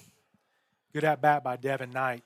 Yep, got down 0-2 and has worked it back to full count. Chris is getting himself a pretty good lead, too. There he goes. And there's the walk. So Sam misses down, and Devin White draws the walk after falling behind 0-2. And that's going to bring to the plate number 12, senior Cooper Nash. Number 12, Cooper Nash. Cooper 0 for 3 today. Flied out twice and hit a grounder to second.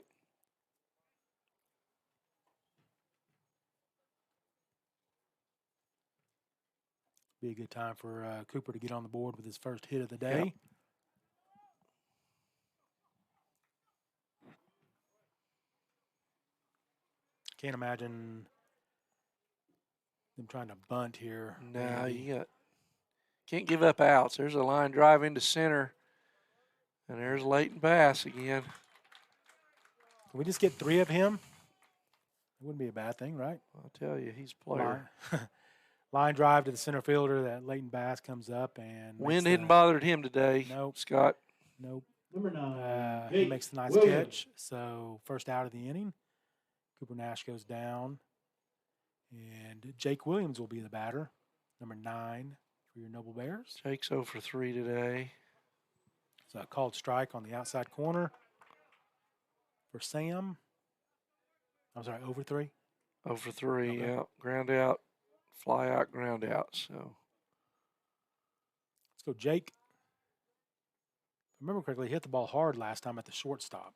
There's a ball that gets past the catcher, Gillespie, and Lavelle and Devin Knight will scoot up 90 feet. yeah, that's just pass ball. He just missed that. Yeah, that's definitely a pass ball. Bears got a couple in scoring position here. Yeah. Let's go, Jake.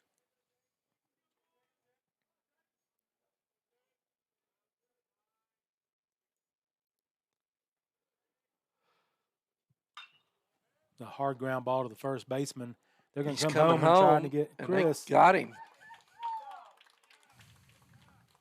Good play by Mullins. I can't believe that he didn't just get the out, but it's a good play.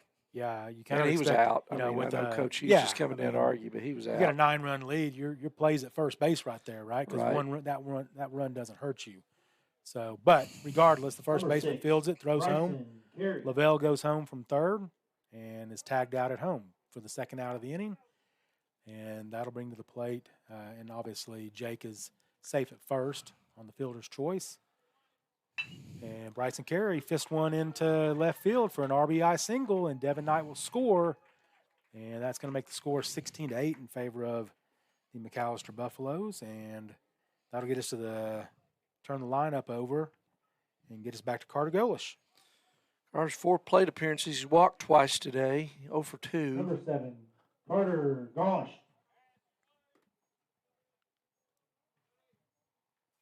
Sam still the pitcher for the Buffaloes. Runners at first and second for the Bears. Carter Golish takes first pitch of the at-bat for a ball.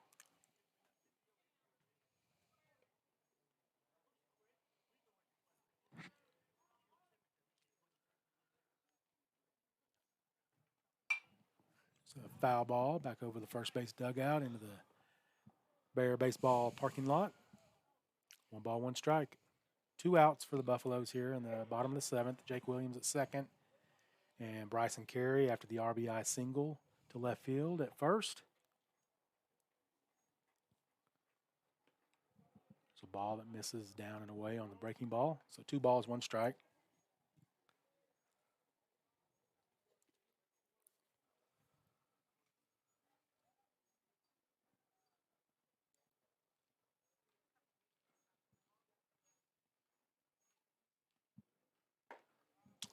Pitch misses up.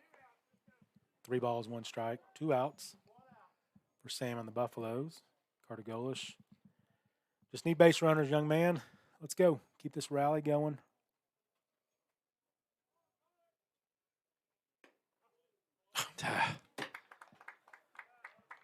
Ball's way off the plate. Yeah. I mean, come on.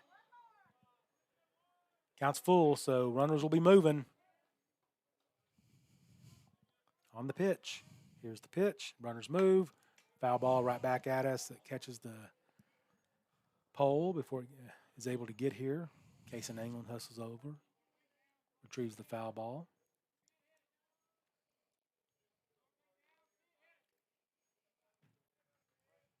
Again, 3 balls, 2 strikes, 2 outs. Runners will be moving on the pitch. Bryson Carey at first, Jake Williams, and Carter Golish swings through that pitch for out number 3, and that's going to do it for the ball game. Final score 16-8 in favor of the Buffaloes. We'll be right back on NobleBears.tv. We'll wrap it up.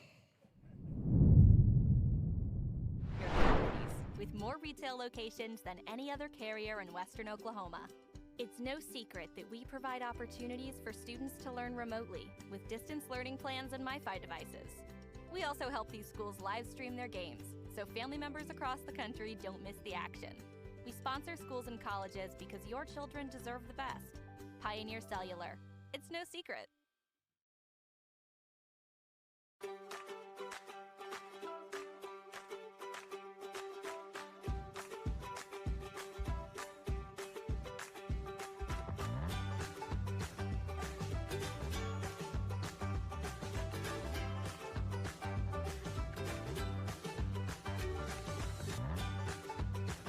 Stream with Oklahoma's #1 high school streaming service, Squirtle.tv. Find out more at Squirtle.com/stream. At Maples Nixon Diesel Horse, we've helped a lot of people, and our goal was to treat each and every person like a friend. And as a friend, we've got your back always. We understand what you're going through. Being lawyers is what we do, but it's not all that we are. We care. We'll stand beside you throughout the entire legal process, not just as lawyers. Okay, welcome back to Noble, where we just saw the Bears fall to 9-9 on the season, Randy, after a 16-8 defeat at the hands of the McAlester Buffaloes. And what do you got for us as far as wrap-up? So McAlester had 16 runs on 11 hits, 1 error. And the Bears had 8 runs on 8 hits and 7 errors, Scotty.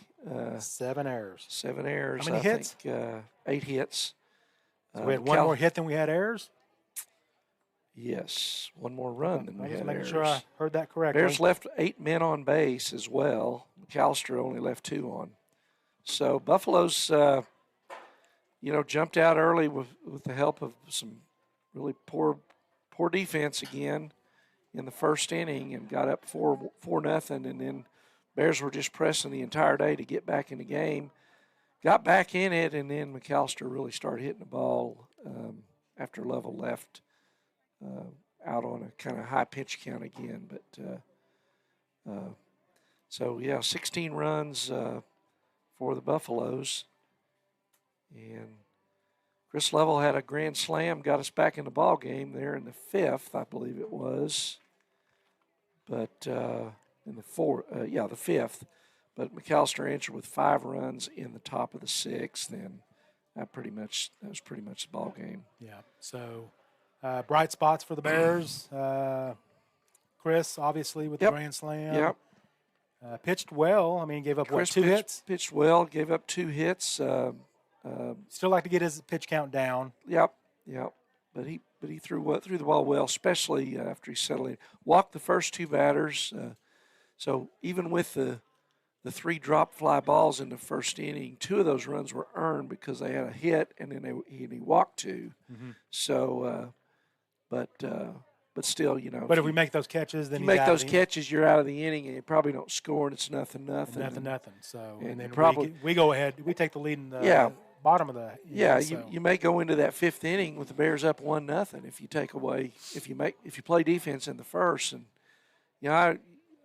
people will probably get tired of hearing you and me talk about it, but our defense is, there's no other word for it than atrocious this year. Yep.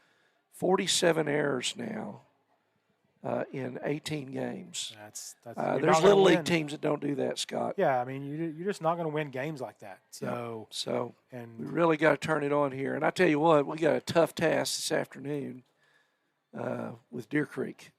So Deer Creek and McAlester are going to play here and then the Bears will take on Deer Creek after this game. So we'll be back on the air for that ball game.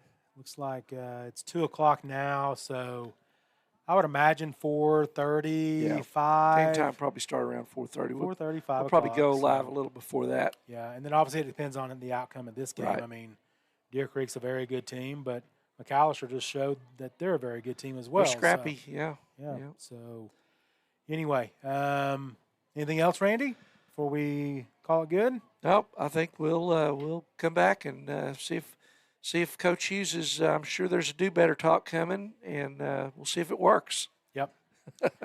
Yeah, because I can't imagine him real happy right now after. No, his alma mater, and he didn't. That wasn't the way he thought that was going to go down. I'm sure. No. So.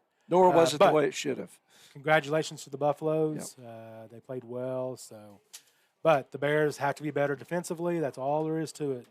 And you can win ball games by scoring 8 runs, but you're not going to score. You're not going to win ball games by making 7 errors either. So, hopefully the Bears, they do better talk. They get that and come back and play better this afternoon. If not, it'll be a short afternoon because I promise you, Deer Creek can play some baseball. Nationally ranked, I think. Yeah, nationally ranked. So we better get ready. Yep. So, anyway, that's going to do it for me and Randy on Game 1 today. We'll be back probably 15, 20 minutes before first pitch of Game 2 between the Noble Bears. Or I'm sorry, Game 3 of the day, but Game 2 of the day for the Noble Bears when they take on the Deer Creek Antlers